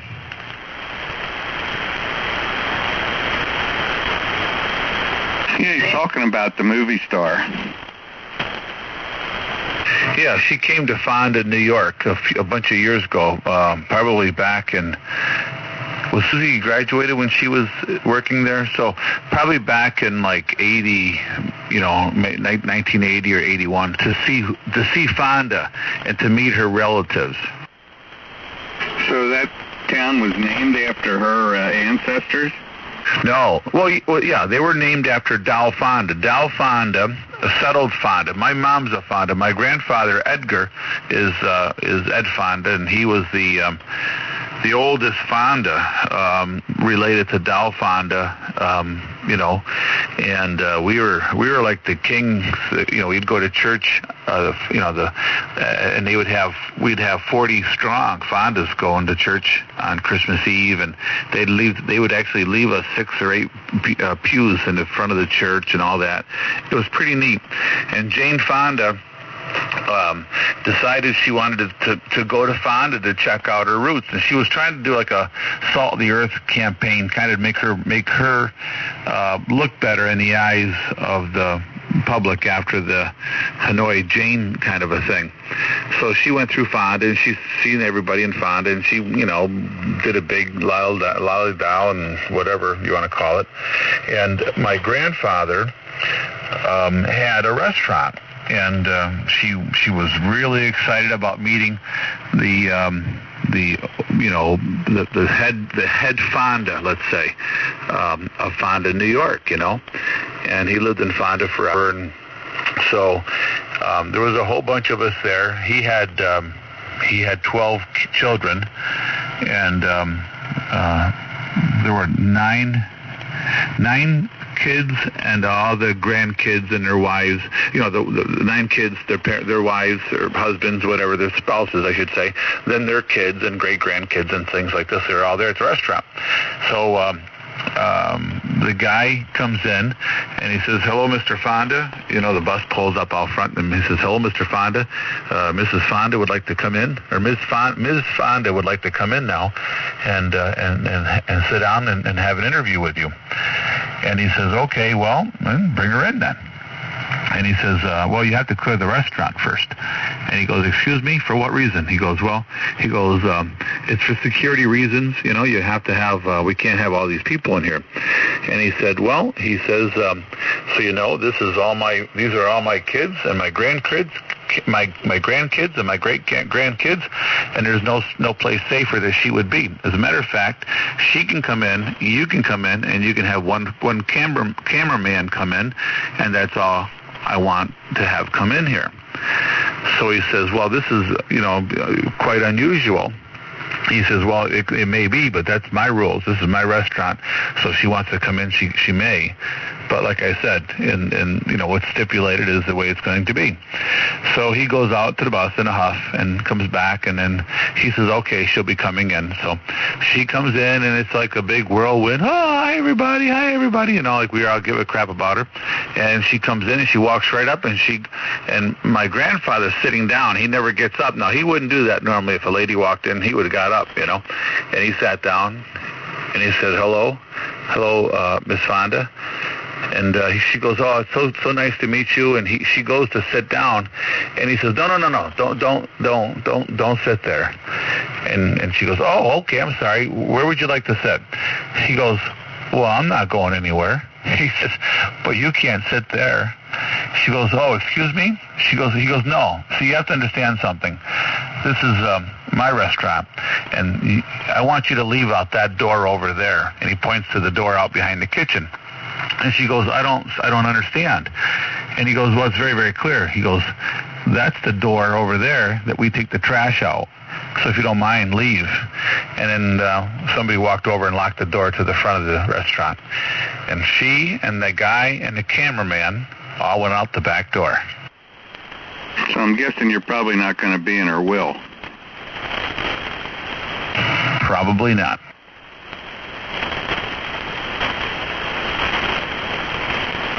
I think he regretted doing that because I think it made him feel kind of bad that he did that to her.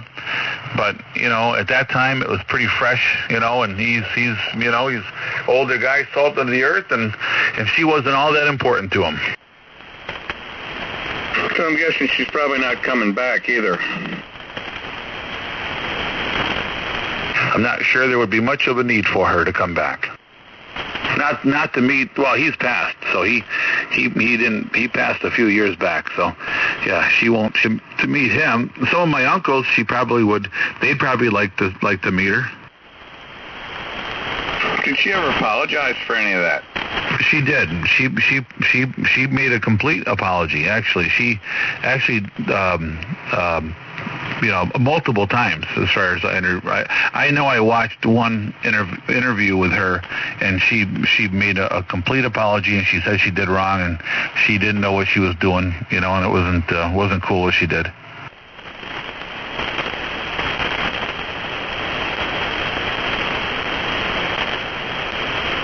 Well, I guess if she was sincere, everybody deserves a second chance.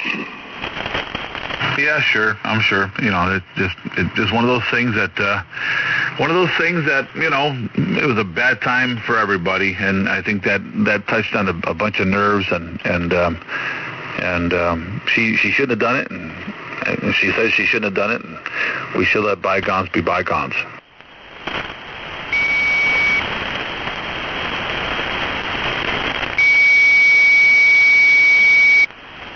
I gotta check my connections. I'm hearing something that I'm not liking. I'm hearing some kind of RF getting into something here. I'm not sure if I got something loose or what, but be back in a flash. KB2 ZVP.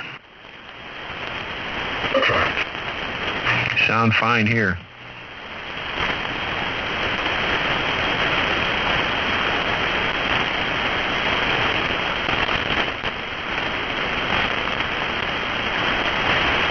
And 3 or more. Did you just up? No, I was in here earlier. I was over on 220 with a neighbor of mine.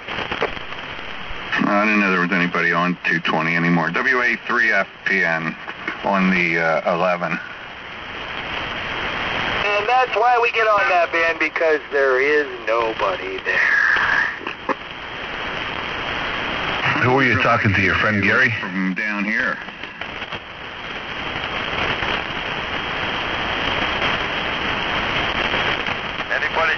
copy on me? Hey, Dick, you're real light. Oh, okay. All right. You're very strong, but okay, very good.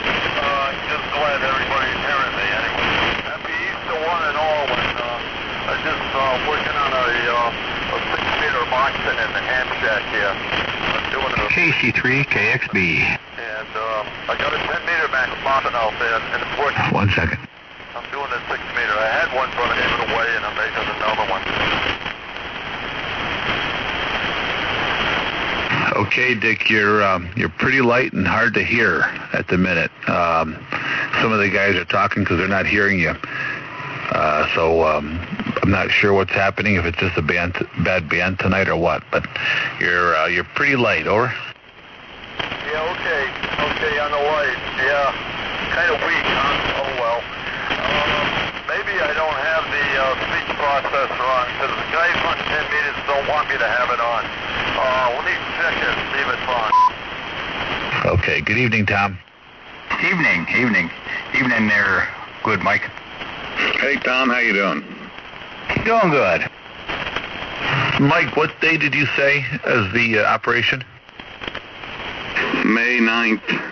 So I'm going to miss Dayton and probably a bunch of Hamfests after that.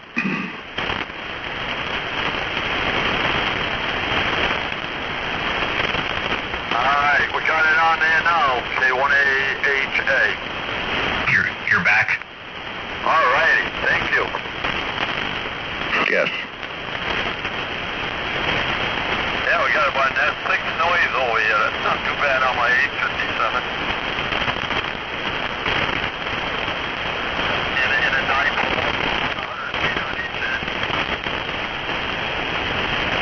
The answer to that question would probably be yes. We probably would be able to work, Mike. I've got a 10-element beam. What was that? Hi, Mark. Yeah, Dick, these guys aren't hearing you. They're talking amongst themselves. They're not copying you. Over. Oh, okay. All right. Oh, sorry about that. Oh, don't be. I don't know. Yeah, I'm sorry. I didn't know anybody was in there. Well, no, we'll be listening in here. Okay. Yeah. Okay, we can hear you. We hear you very well. I know. Well, don't do it. K1 Adam, Henry Adam. Okay, well, no problem. I just wanted you to know, because these guys are talking and you're thinking they're talking to you, and it gets confusing. So anyway, no sweat, Dick. KB2 ZVP. Okay, thank you. Go ahead, Tom and you guys. Yeah, let me know if I have anything for 220. I had to buy a brand new Alinco mobile. I don't think I'm that interested in 220.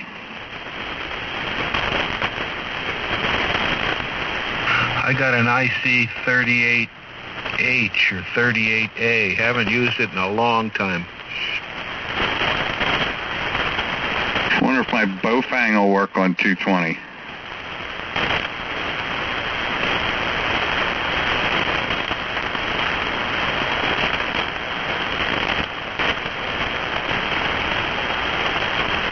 VX6E, they say that'll work on it. I don't think you're going to make the trip back here. I think you're right. Probably, what, 2 watts? I think it's about a 10 water. 220, well, that's going to be FM, isn't it? That's all I have. I would think on sideband it'd be a pretty good band for you guys to use. You're thinking of the old days. Well, yeah, but I mean, if you did it right, you could do 220 would work just fine amongst all those guys. Yeah, I used to talk to Tom. That's Tom, right? I used to talk to a guy on the other side of the border from you regularly, and he came in here no problem at all. Was that Tom that was talking? Yeah, hi, Ray. Oh, okay, yeah, there's a guy. It was 420. I think he's 425 miles from here, and I could talk to him anytime, no sweat. sideband? Yeah, but it doesn't matter, sideband or FM. There's virtually no difference between sideband and FM as long as you do both of them the right way. There's only about 1 dB difference, and I don't think there's even that much.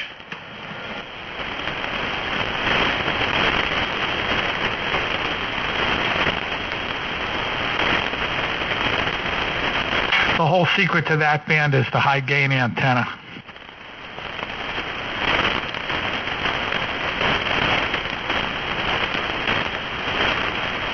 Myself, I'm going to put all the effort I can into this HF and to be the best I can.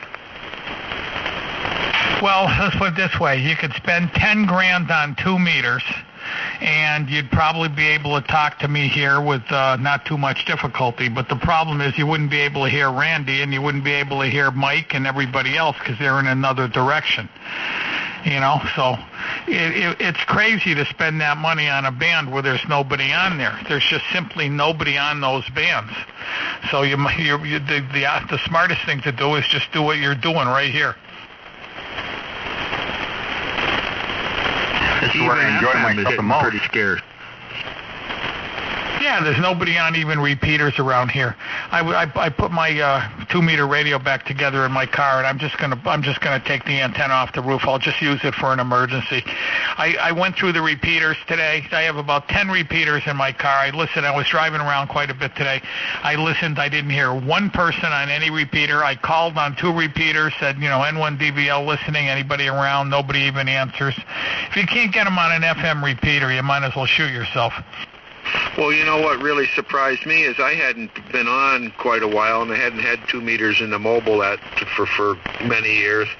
And I remember when I first got my ticket back in the 80s, I bought a Kenwood handheld and ran that in the car. And I used to talk to a lot of guys on the local repeaters and was always on Greylock on the 14691 machine. And, you'd turn that thing on in the morning, there'd be a conversation going on all day long, into the night till you went to bed. Now you turn the darn thing on and the radio will sit there 2-3 hours at a time and nobody will even key it up. Exactly. That's why I'm telling you, there's nobody on 2 meters. You could put up a big 2 meter of 1,000 watts going out and call CQ, and you probably wouldn't get anybody to answer you. Maybe once a week you might get somebody to answer you. It's just crazy. I got out of 432 first. Then I did the same thing with 2.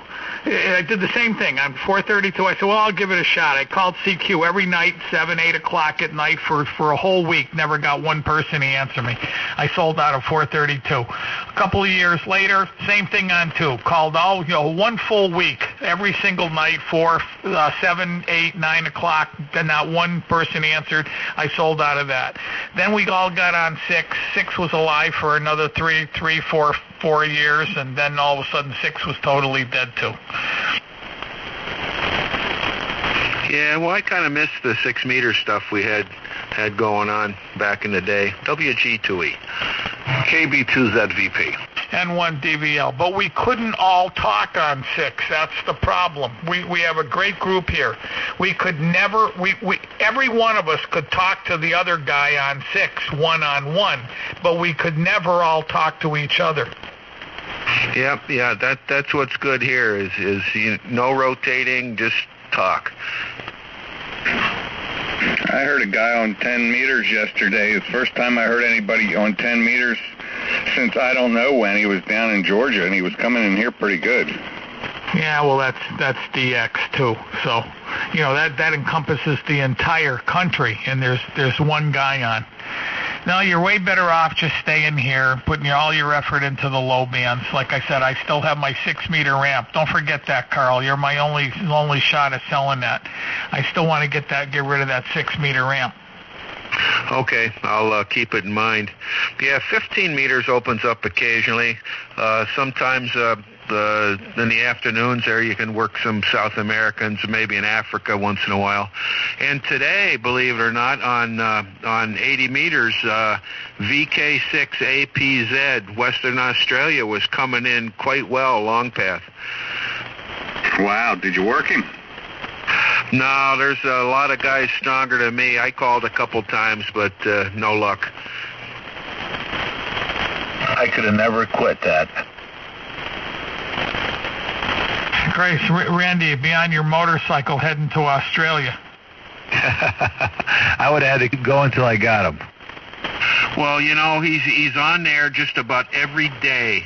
I would say probably maybe 6, somewhere anywhere between 6 and 7 o'clock there, right, just maybe a little bit before sunset. And some days you can just tell he's in there, but today was quite strong. And he works, the same guys keep calling him every day, and they have a little chat and everything. So it makes it kind of tough for the weaker ones, I guess.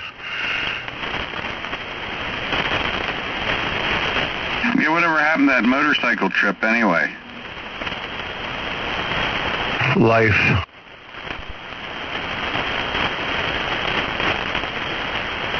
Well, I put my second barrel of trash out today. Not that this is really important, but you know, I got those, you know, those big green trash barrels. They're called 96-gallon barrels, and I managed to fill it again this week. So I'm still getting rid of all the crap around here. So, right. I think it's so funny that you're. So fast, man. Yeah. Now, Ray has never had a trash pickup at his house. You guys understand that? Yeah, because when I had the business, I always took my trash, every few days I'd bag the trash and bring it and throw it in my own dumpster. And then my mother had trash pickup, so I used her trash pickup for the last 10 years. So now I finally have my own trash pickup, and I'm excited.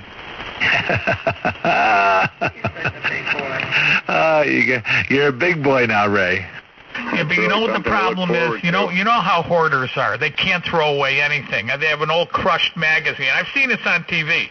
A crushed magazine in the walkway. It's all dirty and filthy, and you know, all the pages are ripped out of it, and they have to peel it right off the floor because it's engulfed in the dirt and the crap in the floor, and they peel it off, and they go to the lady and they go, now listen, how about can we start with this? Can we throw this away first, and this thing? And well, no, I think I want to keep that. I think I'd like to keep that. And that's a sick person, so I'm not that sick, but it's still, believe it or not, it's hard to go through and just throw away stuff you think you might be able to use. Now I finally found the back to my Dynacom 5A Lafayette walkie-talkie, so I got the whole walkie-talkie. Actually, I'm not sure. I might have thrown away the top part, but I'm not positive. I think it's down there.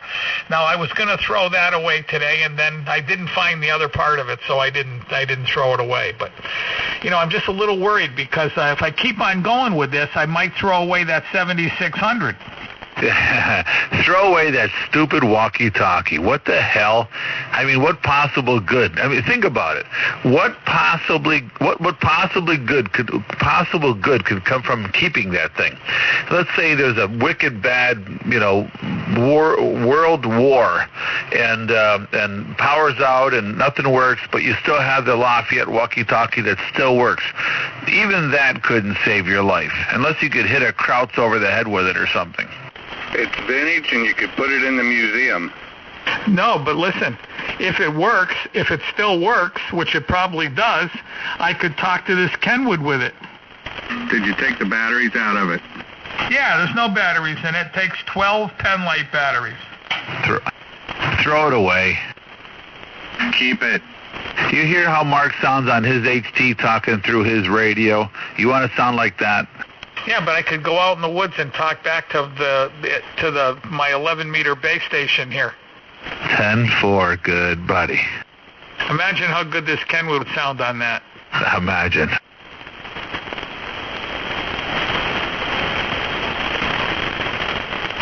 Was there somebody off in the background there? Yeah, I couldn't hear. I heard some weak voice way off there. I couldn't hear him. I copy you. What are you running? Oh, a Lafayette HT. I understand. Okay, very good. Well, you're not 5'9", but okay, got it. Lafayette handheld. You know, I might be able to get that to work on 160. Wouldn't that be cool? Good one. Let me look for an SDR. Jesus. How long of a whip antenna would you need on it? Oh, hell, probably 30, 40 feet anyway. Hey, you know, Gary had one of those military man packs down at his QTH down there in North Carolina. You know, one of those $25,000, $30,000 military man packs. And he went out in his backyard with the man pack antenna and everything, and we talked to him here on 160 with no problem. Yeah, that's exactly. Yeah, actually there's a video. If you look up Gary's stuff there, you can look up and listen to him talk to us, and that was pretty interesting. And I doubt there's much difference between a $25,000 or a $30,000 man pack for the military and a 6-meter Lafayette HT that takes 12 or 16 Penlight batteries. Well, hey, listen, just think a guy walking in a man pack unit at 550 miles on 160 meters, that's pretty damn impressive. Because if he was on 40 meters, we would have heard him like, he would have come in like gangbusters. Yeah, without question. What's a man pack? That PRC-25?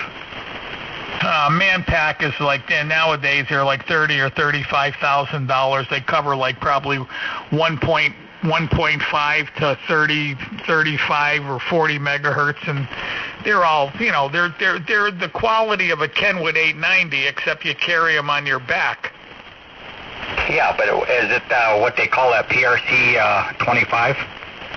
No, I don't know what they call them now. They're made by all different companies, but they're a really expensive unit. I don't know what a PRC 25 is.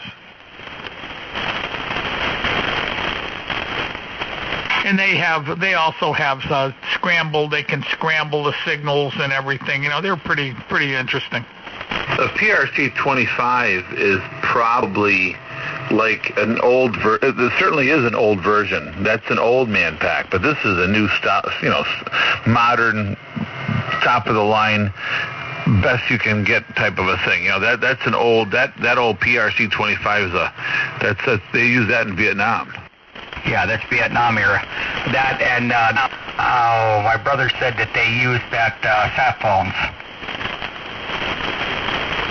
Yeah, just look up military man pack or look up NC3Z on YouTube, and you'll see him actually walking around, talking on his man pack, talking to Ray and I.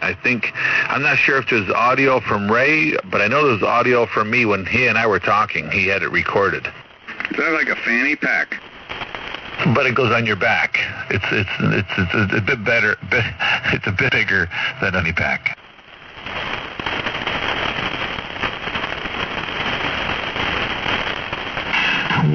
Checkmate. This is White Rook. Hey, speaking of that, where's John tonight? WB2BYP. Are you around, John?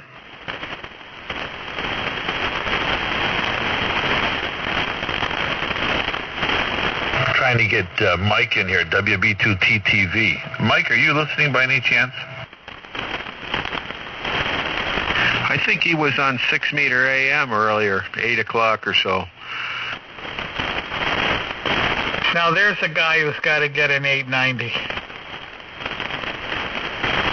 Well, he's got his radio working well, and I said, hey, Russ, are you here? How can he get that? How can he put an external preamp in front of that and not overload it? Unless he's using the pre-selector.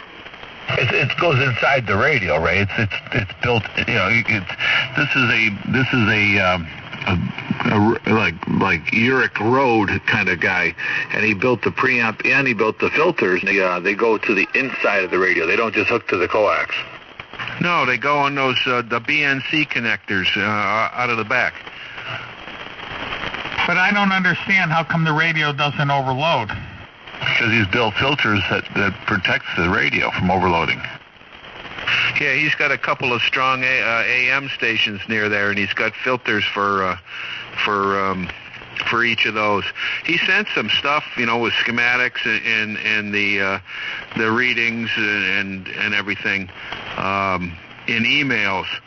I don't know if it'd be something I could print it and mail it to you. Actually, that would be pretty cool. I sent that stuff tonight. That's why I was calling Russ. I was sending those things to him. I thought well, he actually asked for them, so he'd be interested for sure.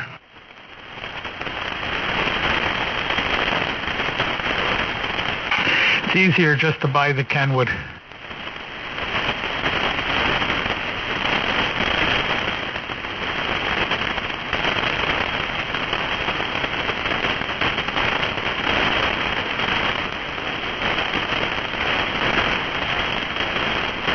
So where are we at here? Kilo Bravo 2, Zulu Victoria Papa at the bottom. N1 DVL, and I think I'm gonna go to bed. WA3 I'm tired, so I will see all you fine gentlemen tomorrow, I guess. Good night, Ray. Y'all rest easy now. KC3 KXB. Fine gentlemen, yes. Good night, Ray. See you, Ray. Yeah, see you later, Ray. Good night. 7-3 from Albany. Okay, 7-3. I'm going to do a quick whistle here. I want to look at my grid current. Hello. Can't whistle. Hell, that's a sick whistle. I got to wet my lips. Upper plate, Ray. You got to wet your whistle.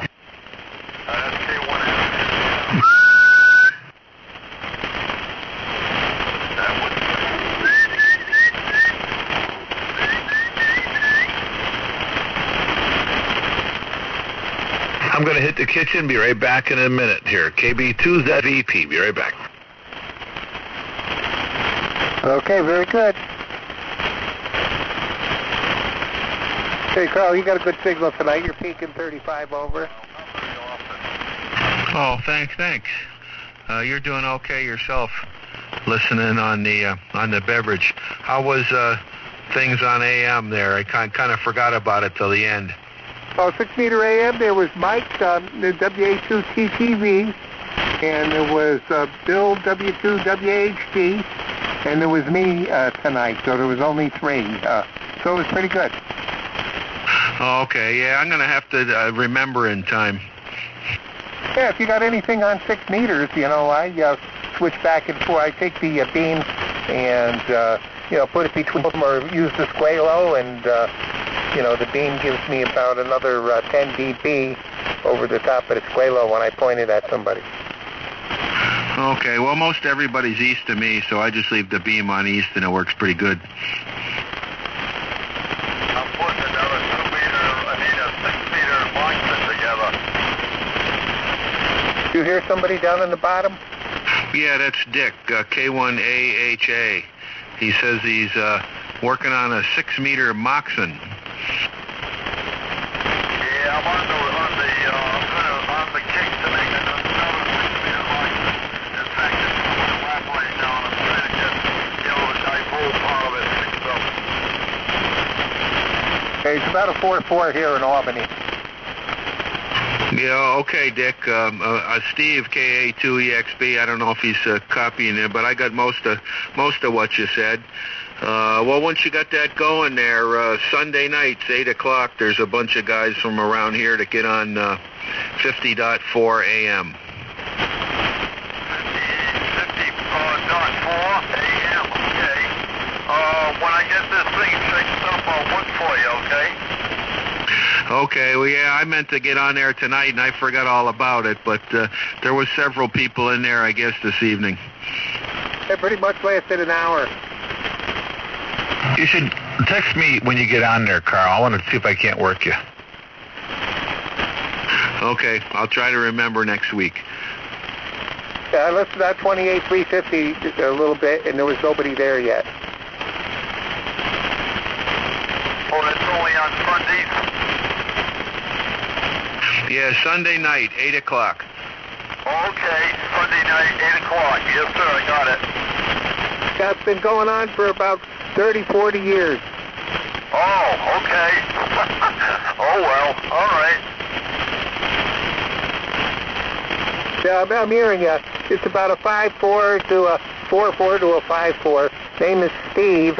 We're in Albany, New York. Kilo Alpha 2, Echo X-Ray Bravo, running about 750 watts from a half-wave inverted V at about 60 feet over.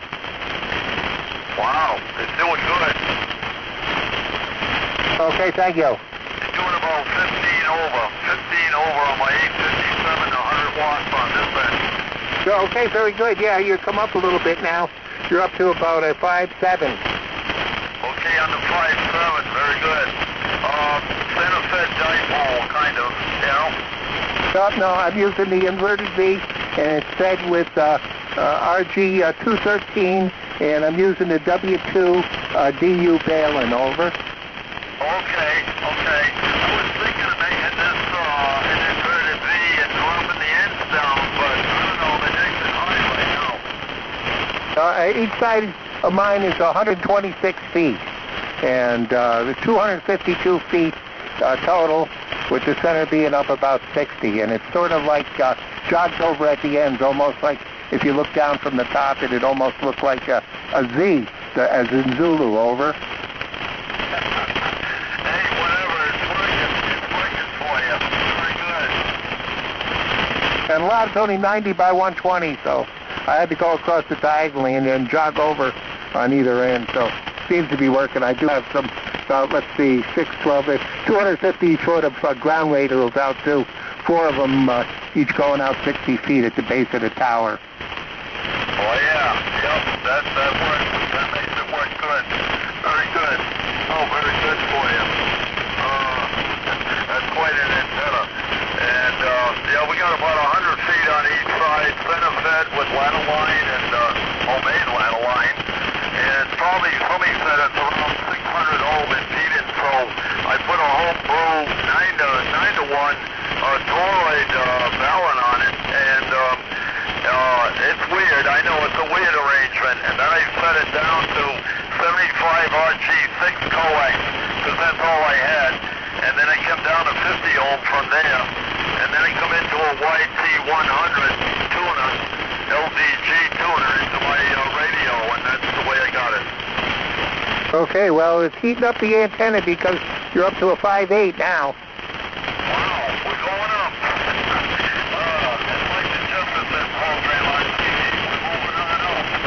There you go. I'm going to pass it over to Carl. How are you hearing them, Carl? Yeah, I'm getting most everything. It's a little bit noisy, though, with static. Yeah, right. I'm just here surfing the net. Signal's not too bad over here. There's not much noise. We got about a 5-6 noise, and that's not bad. Okay, Dick. Hey, you're just over 9 here, but I'm getting some static crashes that take you out a little bit now and then. WG2E. Okay. Kilowatt Bravo 2 Zulu Victor Papa. I didn't want to say that when Randy was there, but no, he hits 40 now and then too. So you're close to 40. Yeah, you hear that, Randy? Sorry, Randy. I didn't. Hi, Dick. I didn't hear what Dick said. No. It's 20 over now. What is it? You're doing about 20, 25. Okay, very good. I wish I could hear you better, Dick, but I'm not hearing you very well tonight. Okay, I got that. Yeah, I'm not doing too well on my end. Okay, that's all right. I was thinking of doing something with the antenna, making a square corner out of it instead of going northwest, southeast, making it due north and due east, you know, kind of squaring a corner. Anyway, that's what I'm thinking of doing. Yeah, I don't know what happened. You used to be a lot stronger than you are now. You're just barely a 9 right now. And in the past, you've been up to 10 and 20 over with some of your antennas. So I don't know what happened, but you're not doing it like you used to. That's for sure.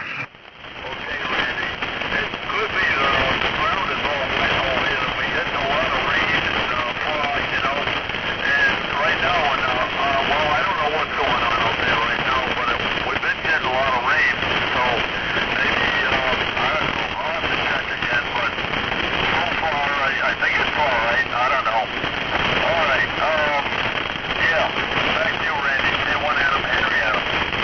almost think that you've got to take it all down and rebuild a new one with new wire and new connections and just start over and see if you got something the matter with the connections or something, because you're just too low for where you are. You never used to be this low, so I think there's something the matter with the antenna itself. The connections are bad or something. Yeah, okay. You hit 30 that time, so you're doing good here. But, yeah, I don't know. This wire is not that old, but anyway, we'll have to look into it. We'll have to do something this summer. I've been trying to do other things, and I don't know. It's kind of tough with the arthritis thing, you know, on the both of us. So, anyway, back to you, Randy. J1 Adam Henry Adam. Okay, Dick, very good. All right, anyway, very good. There's a lot of guide here. KB2ZVP on the 43. WG2E. KA2EXP. WA3FPN. KC3 KXP. So I need a couple of answers. Now we've got Carl. You're going. You're right. You're going to the big summit on the 15th. I think that I can speak and say that's true, right? Barring unforeseen circumstances, absolutely.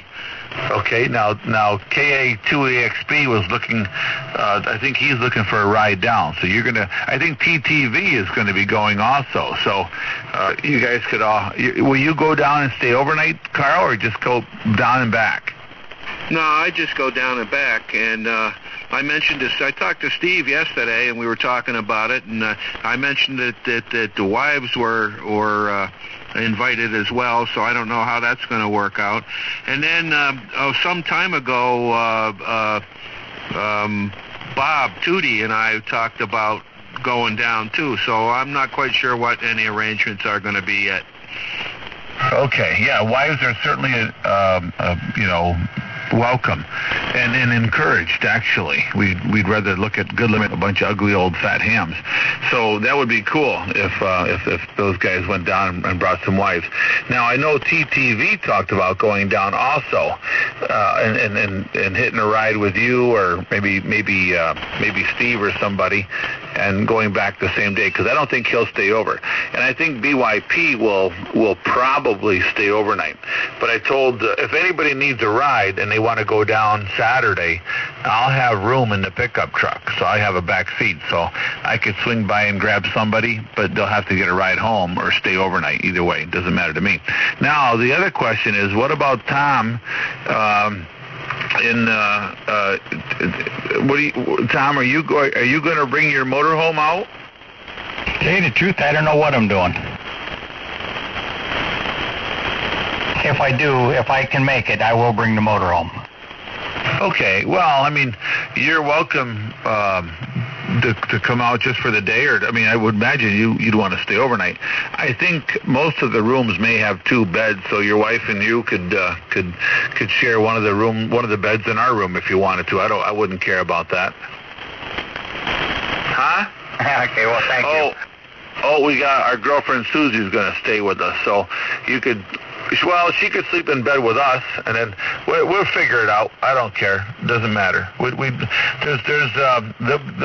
will be a way to you can stay if you don't bring the motor home. If you want to bring the motor home, that's fine too. Hey, Randy, as we get closer, we'll and when Bob gets back, and we'll get Mike in on it. We'll figure out what we're doing. For me, that'd be a 10, 12-hour drive.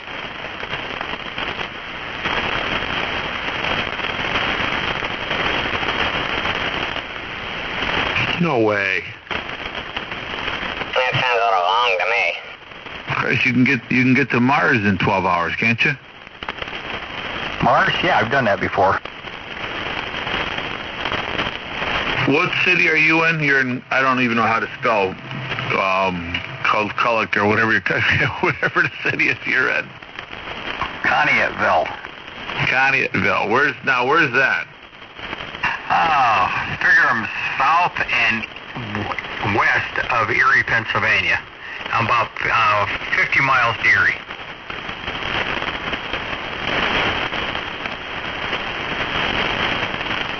Miles off the Ohio state line.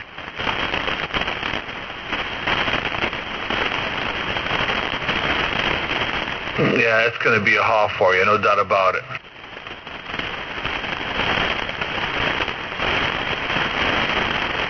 I still have to look at the Amtrak schedule too, you know. Well, we'd love to have you. I mean, it would be great if we could get you to come out there, but that's a long ride, I understand.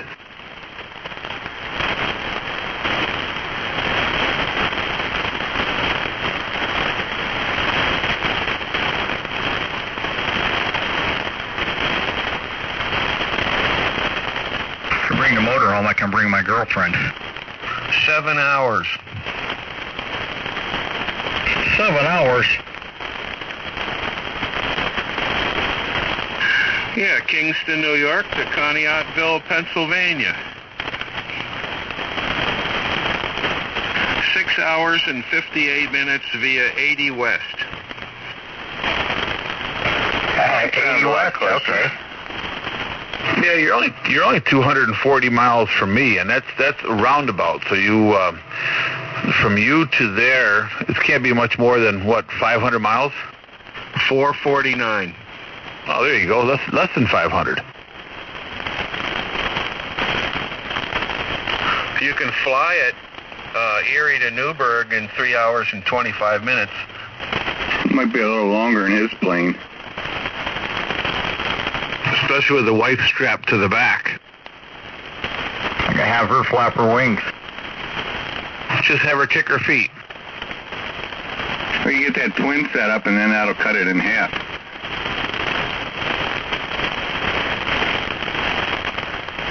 Will you be in any shape, you think, to make it, Mike? I'm still planning on it. Yeah, it wouldn't be the same without you. You mean without Joanne? I was trying not to be that transparent. Yeah, I picked up on that pretty quick. Okay. We can UPS the what the hell's that stuff called? The juice. The sangria. Yeah, that's it. Well, no, we wouldn't want to have that. I mean, we would drink the hell out of it if you weren't there, but we wouldn't want to drink it without you guys being there. Hey, is there going to be some kind of arrangement of who's bringing what? No, there's not. I mean, we could do that if you wanted to. The deal is bring what you want to eat, like a meal or for meat, and then bring something to pass. And maybe somebody, because it seems like Tom's the most, I mean, not Tom, but Good Mike is the most organized guy here. If we want to do that, we can do that. Maureen and I will bring all the plates that you need and napkins and, the plastic utensils and drinks. We'll have plenty of soda pop and water, okay? And we'll bring a grill. And we'll have bags of charcoal and like that. So, and we'll also have meat, and we'll have potato chips and cups and all that stuff. So last time we had so much food. I mean, people were bringing everything home, but a lot of stuff home. But maybe we should, so we don't have 13 macaroni salads. Maybe we should organize something like that. Okay, and what about like lawn chairs and stuff? Well, there's picnic tables. There's picnic tables. You don't need any chairs. Okay, well, just asking. You can bring it if you don't want to sit in the pavilion. The pavilion has picnic tables all set up. Okay, well, as we get close and things may gel a bit, I just, I don't usually make stuff, but, I can always get something at the store and bring things along if we decide what's needed. Nice to have a chair if you want to go down and sit by the water. Yeah, I wouldn't discourage bringing chairs, sure. Yeah, I would. Yeah, we can bring a chairs or a couple chairs and move around. We're going to be there for the day. I mean, so it's pretty nice because we've had these get-togethers before, and what happens is we go to a hotel. We go to a restaurant or something, and you can't sit there for all day and take the tables up and just BS, you know.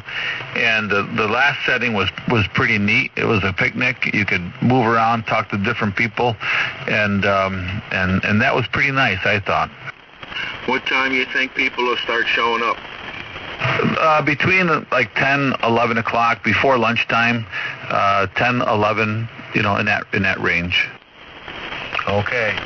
Well, I don't foresee any problems then, and we will discuss it further. WG2E.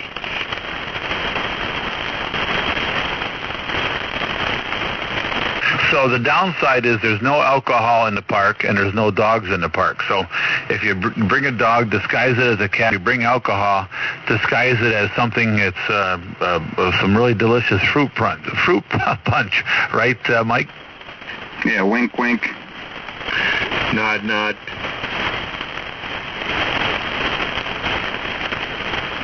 It's all about if I showed up, I couldn't bring my girlfriend. So I want to know, Mike, one thing. Do you think they'll have do you think we'll need the paper towel fusible link? Well, I always bring those along just in case. That was pretty cool. Once in a while, you get lucky.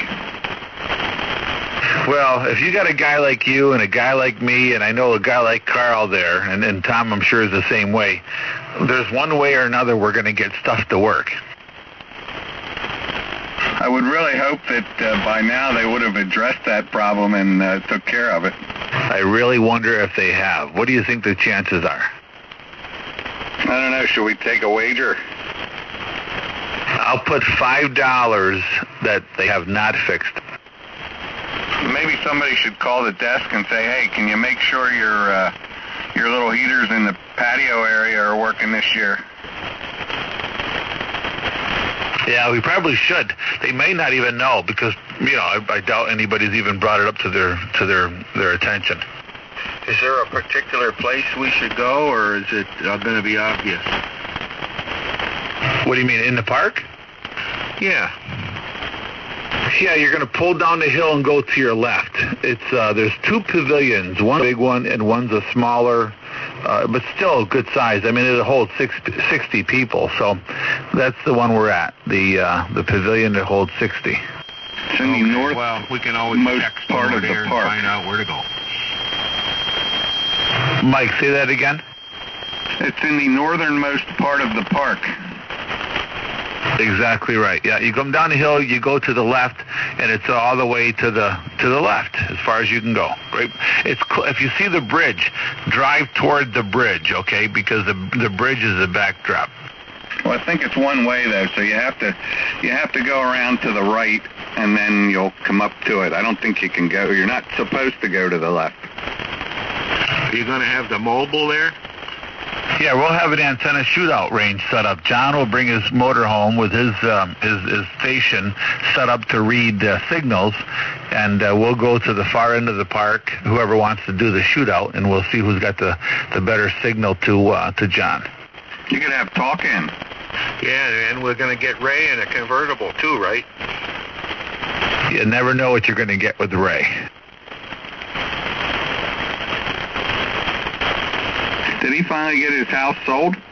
Yeah. Wednesday the check clears. He's got the check in the bank, 9-day hold, and this coming Wednesday we're going to all be rich. So he's 890s the whole way around? 890s for everybody. Nothing with the car yet, though.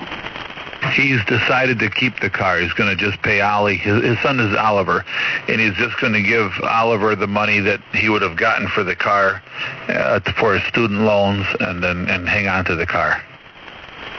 I think that's a good idea for Ray. Boy, he's going to look good driving that thing around with the top down and his hair blowing in the breeze.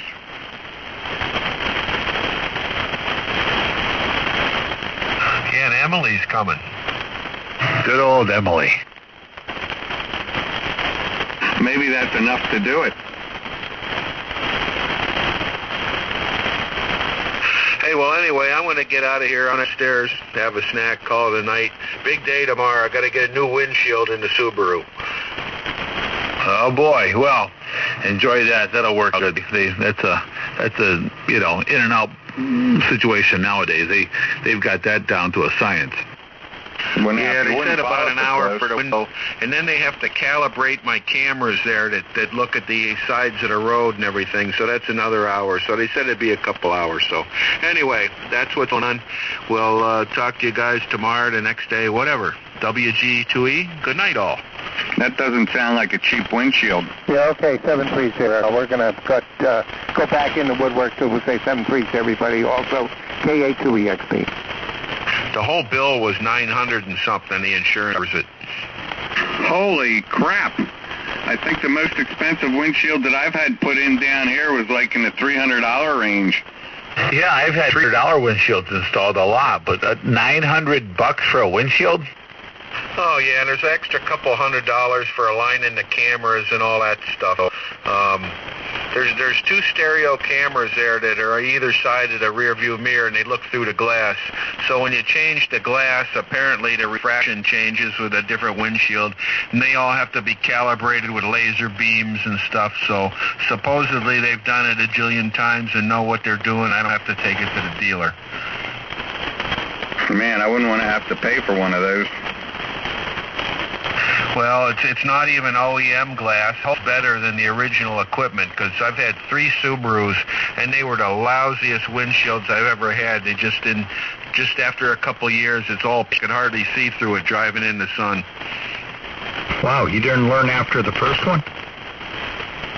Well, that's what they come with, So the replacement glass on this one is going to be equivalent, but it's not from Subaru, so hopefully it'll be better. Well, I could be holding about a mile between the car in front of me if I had to do that. We'll see how it goes. Anyway, good night all. WG, I'll be clear. 73, Carl, WA3FPN. 73, Carl. Sleep well.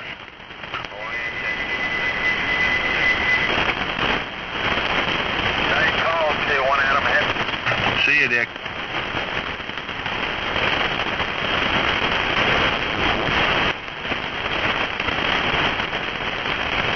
The more gadgets you get, the more... $900 for a windshield replacement. Holy hell. It might be $700, not $900. The paperwork's upstairs. I don't know. And that's too much. But no, some of these newer ones have the rain sensing windshields for the wipers that come on automatic and all that new gadget stuff. I like that my truck comes, the headlights come on when you put even if the windshield wipers lay, the intermittent, the headlights come on. Yeah, I don't know. This car that Joanne just has a bunch of that crap and senses when cars are beside you and all that stuff. I just can't imagine when that stuff starts to go bad. It's called trade-in time. Yeah, but she won't trade this in. She'll have this one for at least 10 years. What did she get? She got the Chevy? The GMC Acadia. Yeah, it's a beautiful ride. I'm sure she loves that. Oh, yeah, she likes that a lot better than the stuff that's making her drive. Well, it's going to be time, probably in another year, that Maureen gets her. You think? Probably.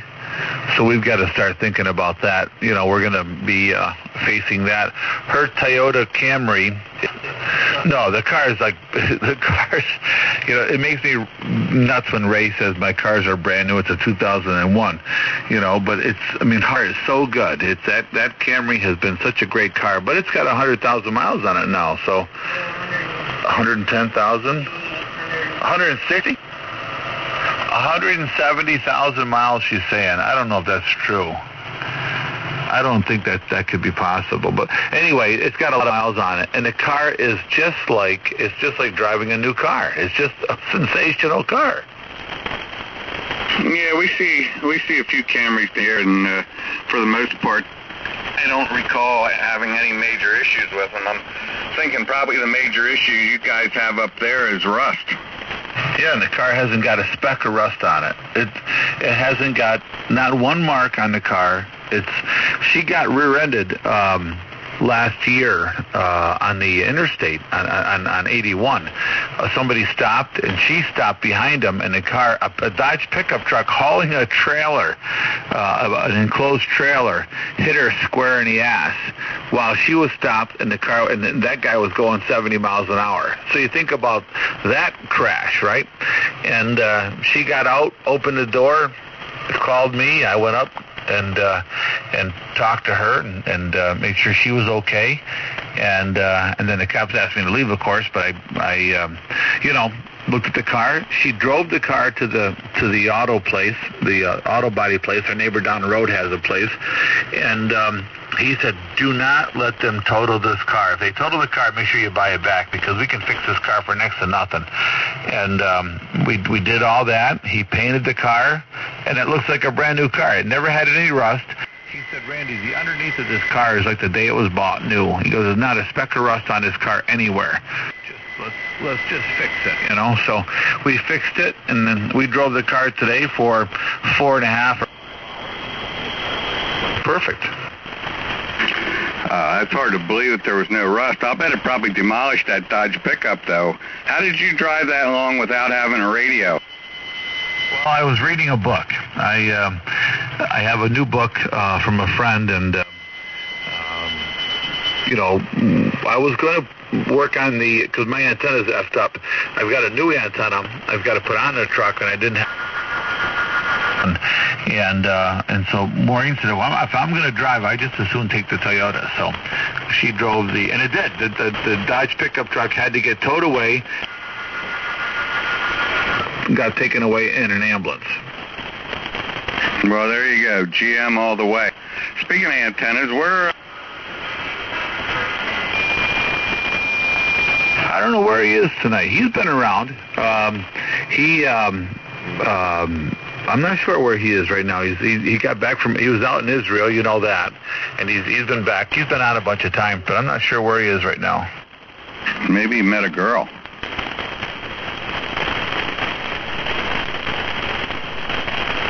Yeah, I think today he was with his family, I'm sure. Oh yeah, that's right. I remember him saying something about that. Yeah, two of Joanne's kids were here, the one that lives in Nazareth and the one that lives here. The one that lives up in Massachusetts was here on Friday, I guess, but I think they had to go do some stuff with her family. Two of my mother-in-law's friends were here, and my ham radio friend guy that was a merchant marine that's 92 years old, he came over today too. I like talking to this guy. I mean, he has just all kinds of great stories.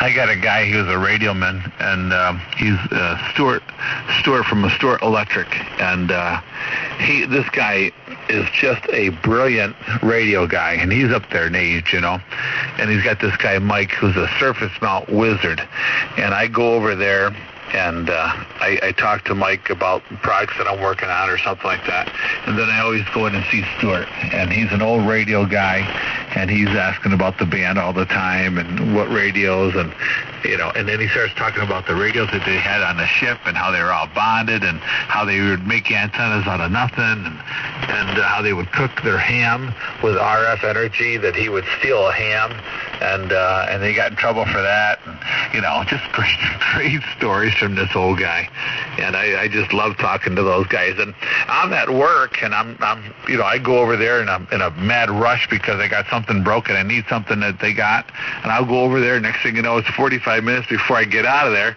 and I completely forget about the plant being broke down, because I get so wrapped up with these stories. They're just great guys to talk to. Yeah, I know, and they're not going to be around forever. This guy's, I think he's 92, and he's still driving. He's in a retirement community. His wife has dementia, so she just doesn't know what's going on. So he comes over when we invite him, and then we go over there. Sometimes they have a nice brunch at this place where he lives. And he was a big ham-fester at one time, but yeah, they just have the coolest stories from back in the day. This guy was a radio operator too in the Merchant Marines, and that's what he did his whole life, and retired from the Merchant Marines. But yeah, I guess when you're cooking the ham like that, they probably don't like that grease and stuff getting all over the circuits and stuff in the radios. Yeah, right. Well, I'll tell you, my only advice would be to talk to that guy as much as you can, Enjoy all the stories. I mean, you got to think about it. He hasn't got much more than, what could he have, 5-8 years left, Spend as much time with him as you can, gain as much information as you can, and give him as much enjoyment as you can, to relive that stuff. That's just... that's just a guy that, you want to spend as much time with him as you can, for sure. Yep, he's a great guy to talk to, and like I said, he's still sharp as a tack. Tom, you still in there? Yes, sir. So when are we going to be flying? I'll tell you what, that field over there, the airfield's so wet, I could take the boat over there. Don't you have skis for that thing? Those pontoons or whatever they call them? Pontoons? No. Skis. What are they? Sponses? Swanses? Spons? What are they? What the hell are they called? Pontoons. No, there's something else. They're those things. They're called something else. What are they, Mike? You're thinking of the framework, like sponsons or something like that? Yeah, sponsons. Yeah, that's part of the framework. Well, then put wheels on it. I don't know what to tell you. Hey, Tundra tires would probably work, wouldn't they, Tom? I tell you, that field is quite wet. Yeah, and Tundra tires, they use that to land on sandbars. There you go.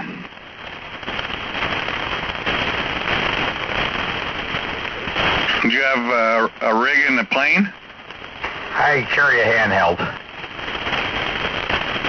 Airband or 2 meters? Airband. Well, you need something for VHF or something in there. You operate 2 meters. I've got that VX6E Yaesu. How high have you flown that plane? 5,000-6,000 feet. Holy cow, that high? Oh, yeah. How high could you fly it? From what the literature says, 10,000 feet. Well, yeah, you get above that, then you're going to need oxygen. I know. Will the engine run at 10,000 feet? It's a Kawasaki. It should. Yeah, but they run those things. They're like snowmobile engines. They run them on the ground. Do you have to bring your oxygen supply? How do you adjust the fuel mixture? Is it computerized? No. It's the motor. I'm going to say it is a glorified snowmobile motor. You just keep going up till the thing stops running, and then when it stops running, you glide back down till it gets enough air, and then you fire it up again. I'm not so sure I like that idea. It's got a 9-to-1 glide ratio. Look at that. You ought to be able to find a spot to land in that 9-to-1 ratio, right? I hope so, because there's a lot of pastures. It's very rural where I live. Well, if he's at 10,000 feet, he's got plenty of time to find a place to put it down. You can land. There was somebody just the other day just landed out here in Rochester, landed on the road. They had a problem, and they set their Cessna down on the highway. It's all right as long as there's not a lot of traffic. Well, he had a radio. He called in. They blocked off where he was going to land. They made him an impromptu, landing strip. You mean he had that much time? Well, if you're in a Cessna and the thing craps out, right, how much time do you have? It shouldn't take that long to get a road cleared for you. Well, it depends on how high he is, and I'd be crapping in my pants. Yeah, me too. By the time you land there, did have to have a shovel to shovel the cockpit out. That happened to me one time when I was taking lessons, like when I first started taking lessons, and the thing shut off on the downwind, and fortunately the instructor was along. He got it fired back up again. Carburetor icing? I believe so. It was in the winter time, and it didn't take him too long to get it fired back up again. Yeah, full heat on the carburetor. Do they have carburetor heaters? On a regular certified, mine there isn't, no. Yeah, they all have carb. And I would think that the heat from the engine, if the engine did shut off, the heat would radiate up to that. Not the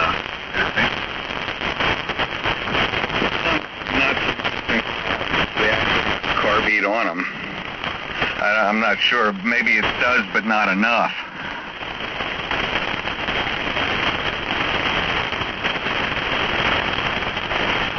Because as I recall, that's a standard part of setting up for landing as you turn the carb heat on.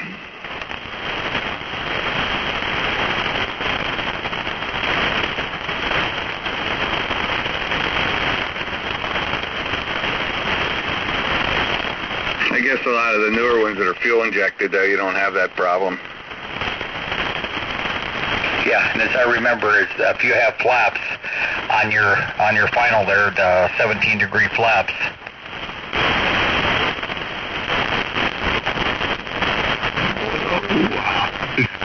See that? When you're on your final leg, 17 degrees on the flaps. No, but it slows you up and gives you lift.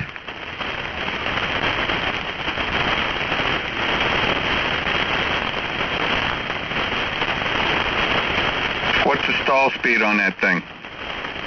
35 miles an hour. They say when you land, they keep it around 42. So you're almost stopped when you hit the ground. What does stall speed mean?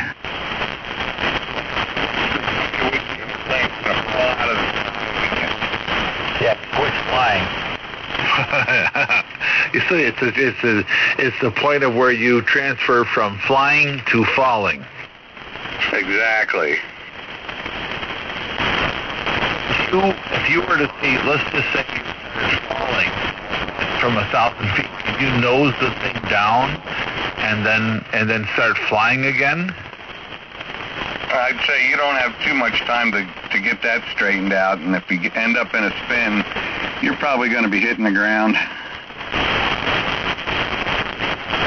I'm thinking walking's better for me. Yeah, but that's not as exciting. No, you're right about that. Well, that happened on that's real exciting. Anyway.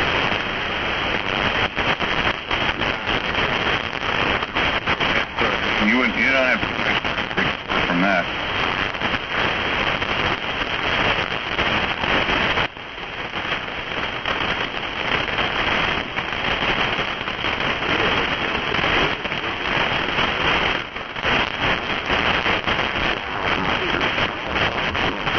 The N1HC, but there was somebody just before you trying to get in there. Excuse me, 1 second. N1HC. Let me get that written down. Who's the station that's trying to get in there?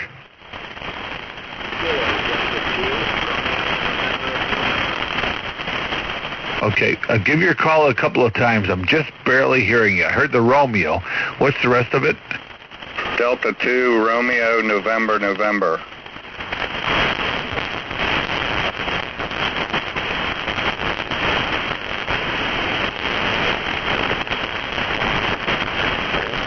Just hearing, I guess Mike is hearing you better than I am, but you're real late to me. I heard you said something about your name. What's your name?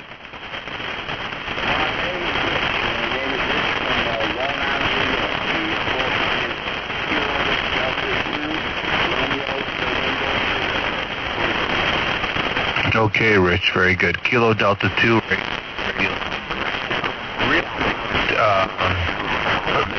here than I am? You pick up right about my noise level. Kelly's in here. I heard what you had to say. And it's my noise level here. Above that.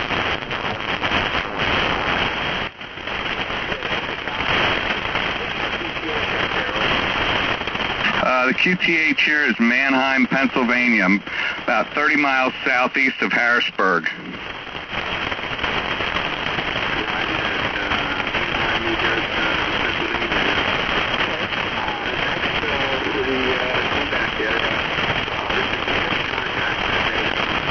I need his call.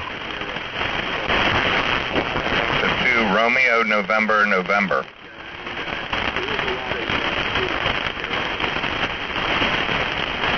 Yeah, roger that. Yeah, you might want to try back again when it's not so noisy and getting static crashes and stuff.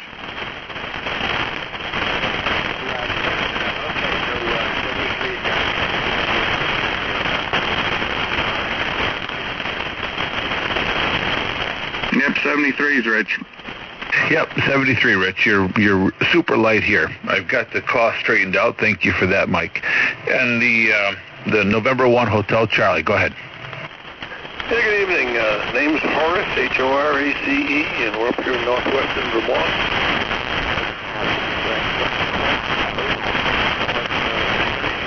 Listening to the flying stories, just kind of brought back a few memories here, and I had to share a couple of quick stories of happenings from when I was first taking lessons there.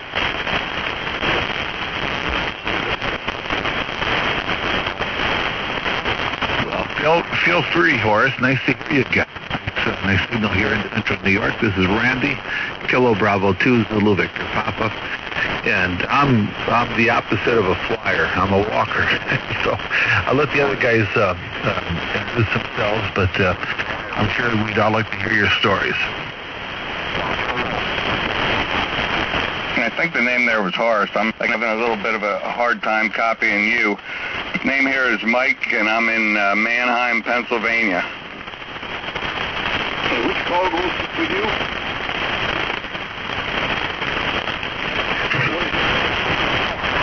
Whiskey for 3, Papa, November. Okay, very good. That's that much.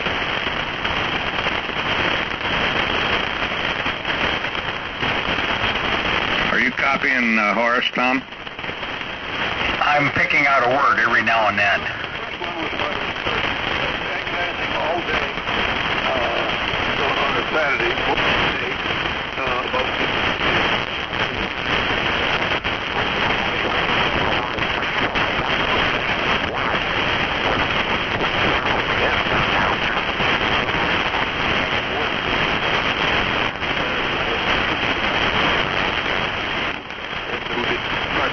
instructions on the weekend, and so he didn't want to let me escape if I was going to, even though it was supposed to quit in time. So he just says, "Come on, let's go." We hopped in the plane. He gave me some very instructions. We taxied up.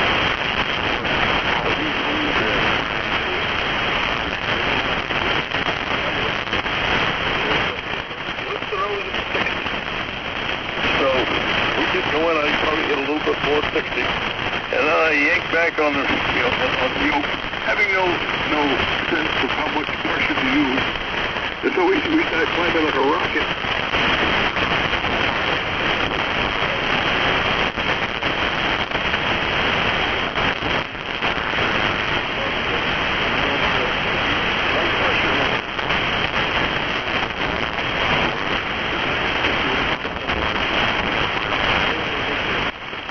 Had a few hours of flying there, and we hadn't discussed this maneuver before he called it on me.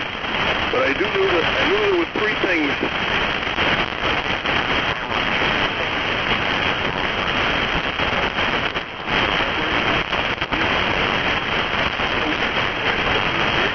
We're going to roll over the runway, back down, the carburetor heat on, and 40 degrees of flaps on the Cessna 150, which, you know, is like, almost like put the parking brake on, you know, it's more drag, but it has a lot of drag and a lot of lift. And so, he says, go around. You know, I tried to think, I knew I had a lot of drag, so I did one of those flaps. I put my hand on that flap switch, I knew it must be a pipe. I never had to put my hand on the flap switch. Very curt, no. Power, 3, then flaps. And I remember it to this day. Yeah, because if I put those flaps up at the speed we were going, we would have done a stall, which is when you lose your lift and drop like a rock. N1HC.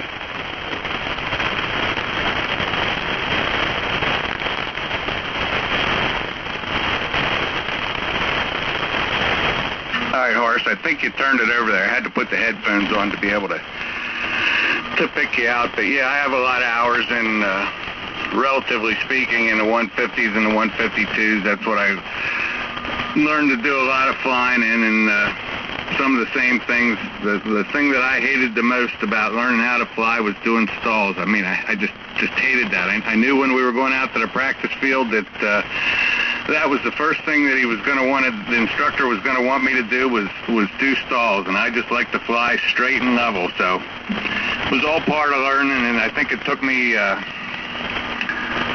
probably 30-some years till I finally got enough time and got my license, and I got my license, but I haven't flown now for probably about 10 years, and don't know if I will again, but maybe someday if I win the lottery, I'll buy an airplane and start flying again.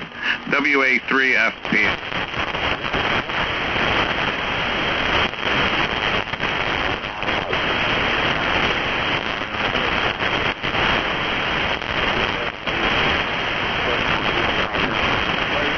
I got the instructor did 50 instrument and put about 550 hours on various planes. The last one that we had in a flying club was a Comanche 250, which was a fun machine, as long as you could always remember to put the landing gear down before you landed, which they always used to say there's two types of guys that fly retractable gear planes. Those that landed the gear up and those that are down. So I was always apprehensive about that. Remember doing that. Dump gas undercarriage mixture prop. Checklist on the landing.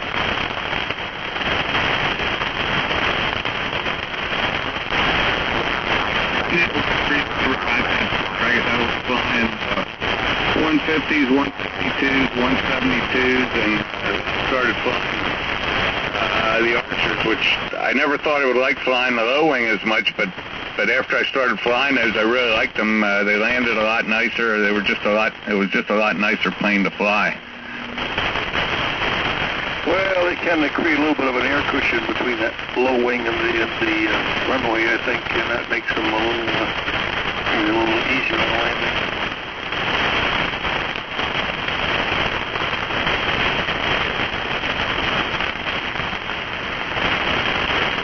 Yep, roger that. Add a little more power here. It might help you copy. I'm going to just slip off frequency enough to tune up, and I'll be right back. And while Horace is taking a break and tuning up, I'm going to check out. You guys have a good night. I've got to get up early in the morning and do that work thing. Best 73, Mike and Horace and anybody else who's listening. Happy Easter. This is Kilo Bravo 2, Zulu Victoria Papa.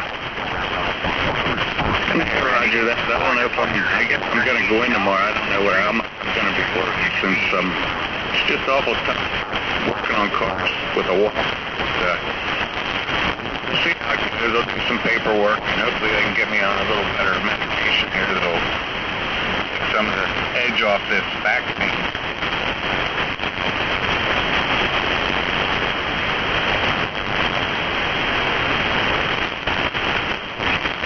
Pulling a pin here also, and on your back, and you take care now. KC3 KXP. Good night now. Yeah, okay, Tom. Yeah, I got to get out of here soon, too, because it's probably going to take me about an hour. I got to go up 2 flights of stairs to get to the bedroom, and it's probably going to take me a little while to get up there. But, yeah, we'll catch you again tomorrow or whenever. 73's Randy. Have a good week at work, and we'll talk to you guys later. WA3FPN. Okay, happy Easter to you. Good night.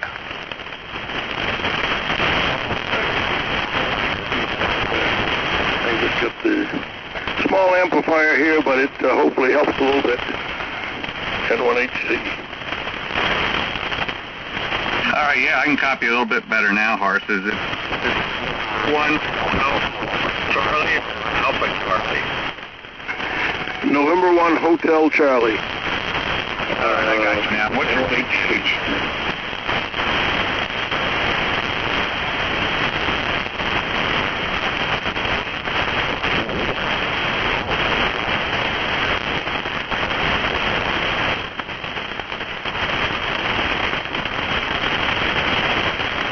Did you leave?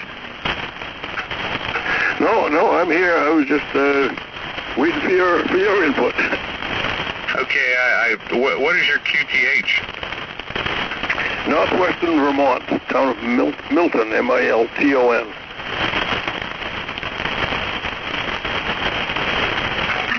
Roger that. About 30 miles so north are you of the close to Canadian the line. northern border of Vermont?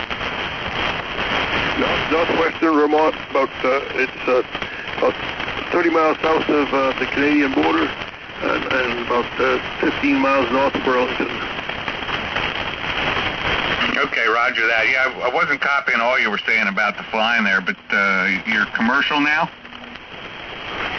Well, I did get the instrument and the commercial, because the commercial, as you're probably aware, is about useless. Unless you have an air transport rating, you really can't do much.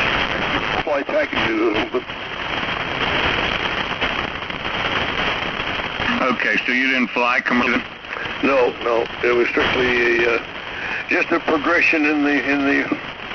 It's like going from general to extra. It doesn't really buy you much. Yeah, roger that. And you gotta be chasing that stuff all the time to stay current. I took the commercial written, and that's all the I got, and then it was, I think, shortly after that I got out of it. Well, the economics of the whole thing. If I had all the money flying invested in compound effects, I'd be working in now. Yeah, I was going to say the same thing. I started back in, let's see, in the late 60s, I guess, is when I took my first. I took one of those $5 Cessna check rides, and then I did it for a while, and I think it was about $35 an hour for the plane wet, and I'm thinking about $15 an hour for the instructor. And the last time I flew, it was somewhere around $130 an hour for the plane, and $65 for the instructor. Well, when I started all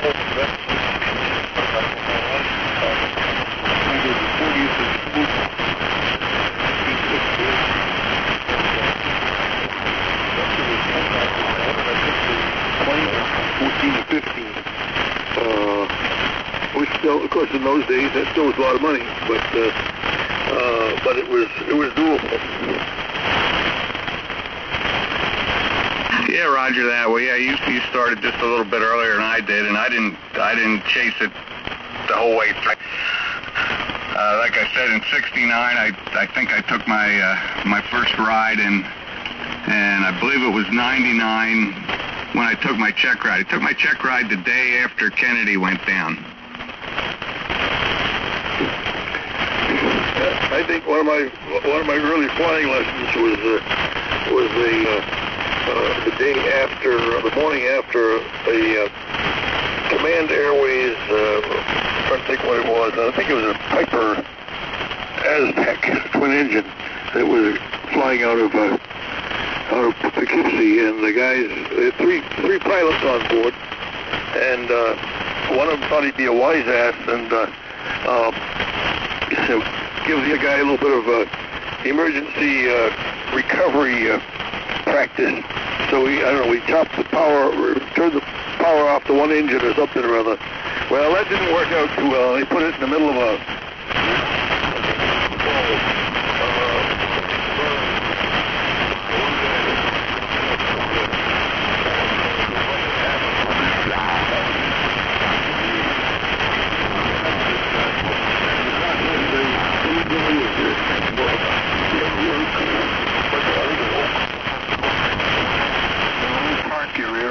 town and crashed and burned. In fact, one of my office mates from up here in Burlington, IBM Burlington, tells me I think he was the second car, but it actually hit, of all things, I think it was the fire chief's car.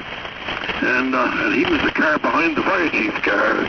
So he was Johnny on the spot, so to speak. Almost on the spot, anyway.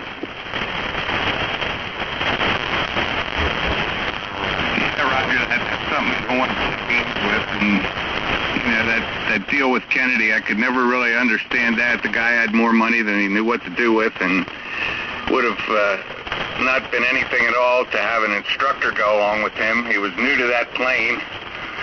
The weather was all week was really hazy, and I'm sure it was a problem when he got out over the water there.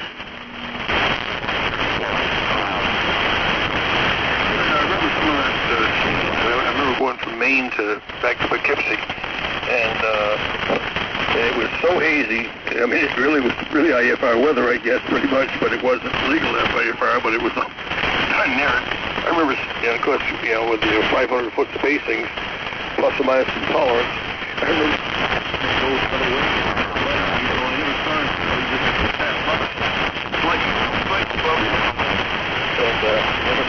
Coming until we were there. It was so easy over Massachusetts. Yeah, it's reaching real fast. But yeah, that week I was doing a lot of flying because I was trying to get ready for my check ride, and I remember I think the whole week was like heavy.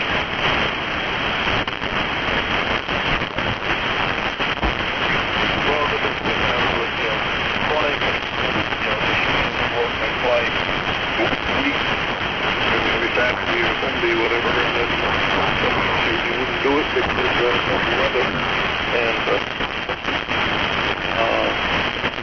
projection rate is finally, for the ride, I'm flying 3 days a week, and then you retain some of what you learned from the day before, and you develop some proficiency fairly rapidly that way. But if you do it, every few weeks or once a week, it takes longer. This is N1HC. Yeah, WA3. Yeah, that's kind of the thing for me when I first started. I was an hour here and an hour there, and then I got to the point where I told myself I'm going to try this one time, and either that would be the end of it. And I started flying a couple hours a week. I think it was in the fall, September, October, something like that. And then I finally, took my check ride in the spring sometime. So I was doing it pretty regular, and I'm kind of forgetful anyway, so it was better to do it that way, and then the stuff sticks with you a little better. Well, after I finished flying in the flying clubs, I did patrols and did a few flights, and they had my color T-41, so it was basically a particular designation for Cessna 172. They had a couple of versions of it. One was actually with the I think with a 40 capability, very low pitch cap, and every kind of thing, and I got a little practice with type operations, and relatively cheap flying that way for one. Yeah, I haven't.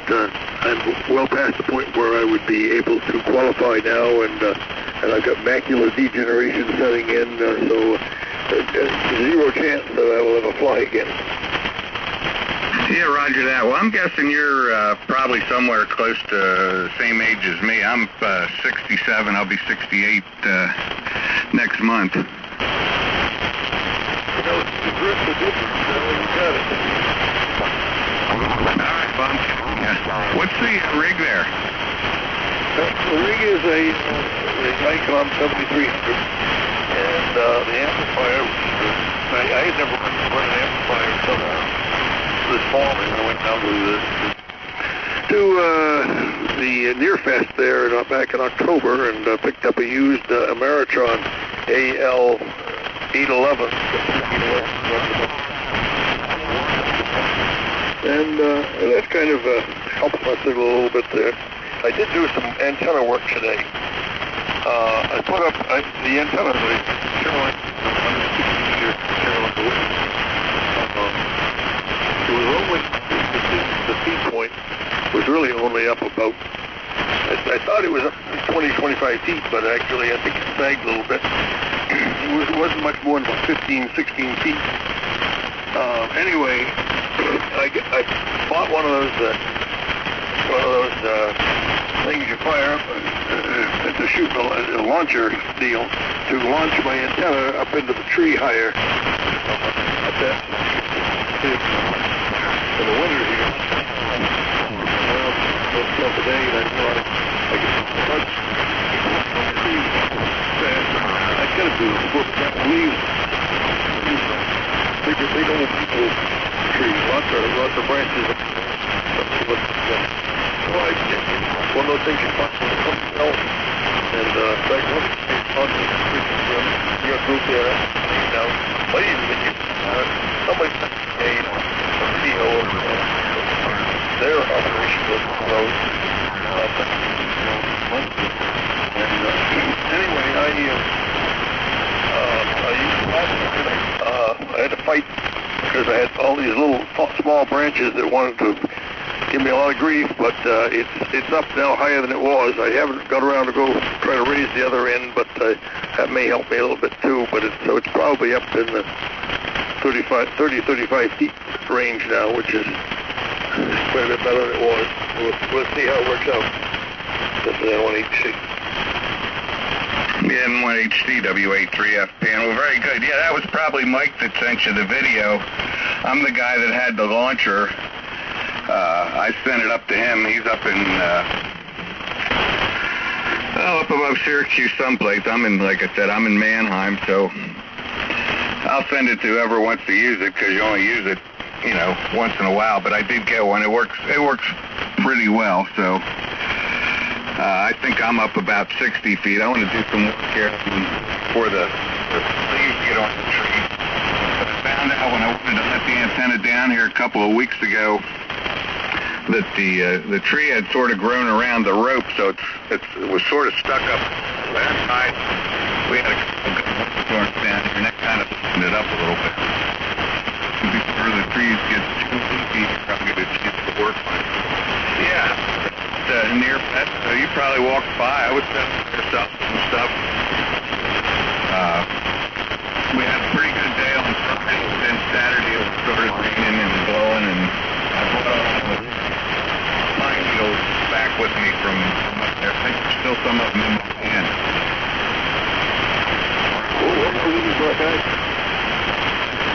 Say again? I missed the item that you brought back with the land. Pine needles. Oh, pine needles, yes. No, I didn't get those so bad at the late Sunday.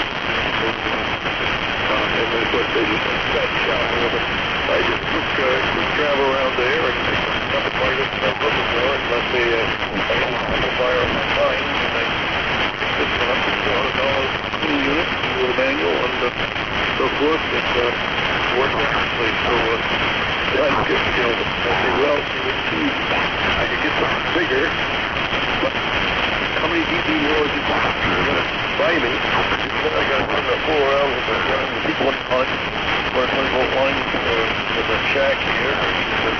Bit of a hat. I wouldn't have finished. I'd done it years ago. Before it. Now it's more of a house.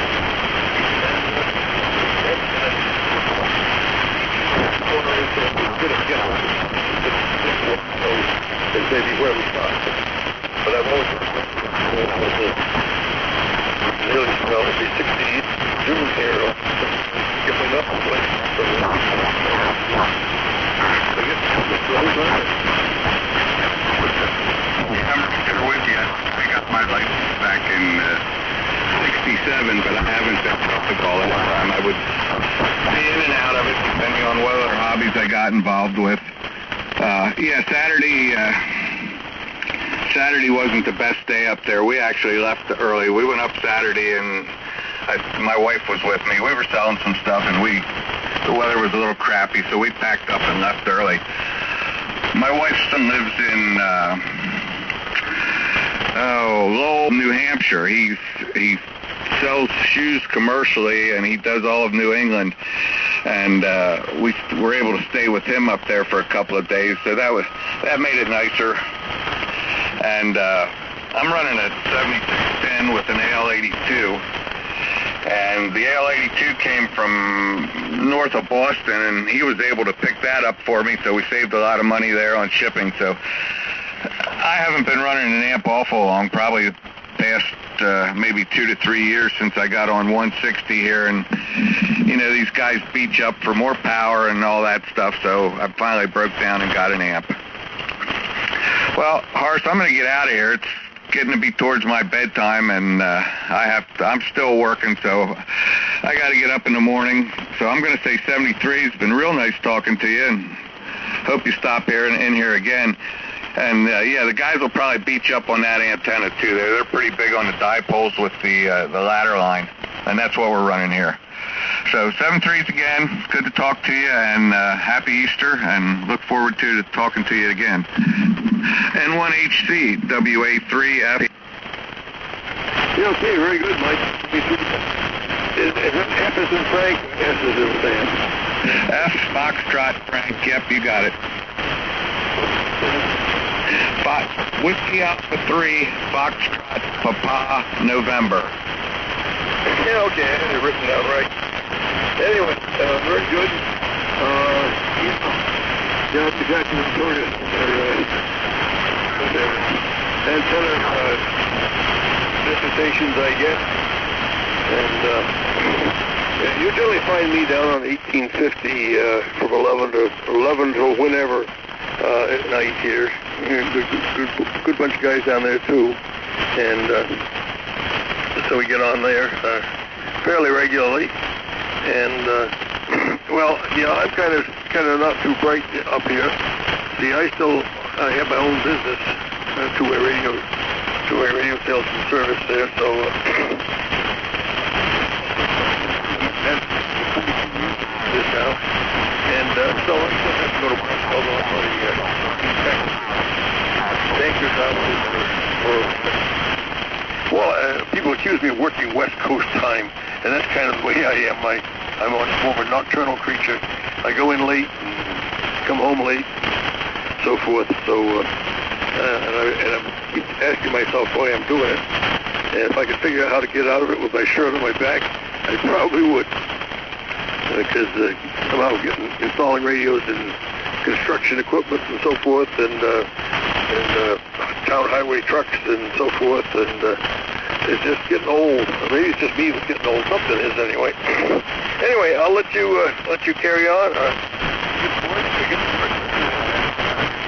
So you can tell them off. Have a good one, Mike. Hope you have a this is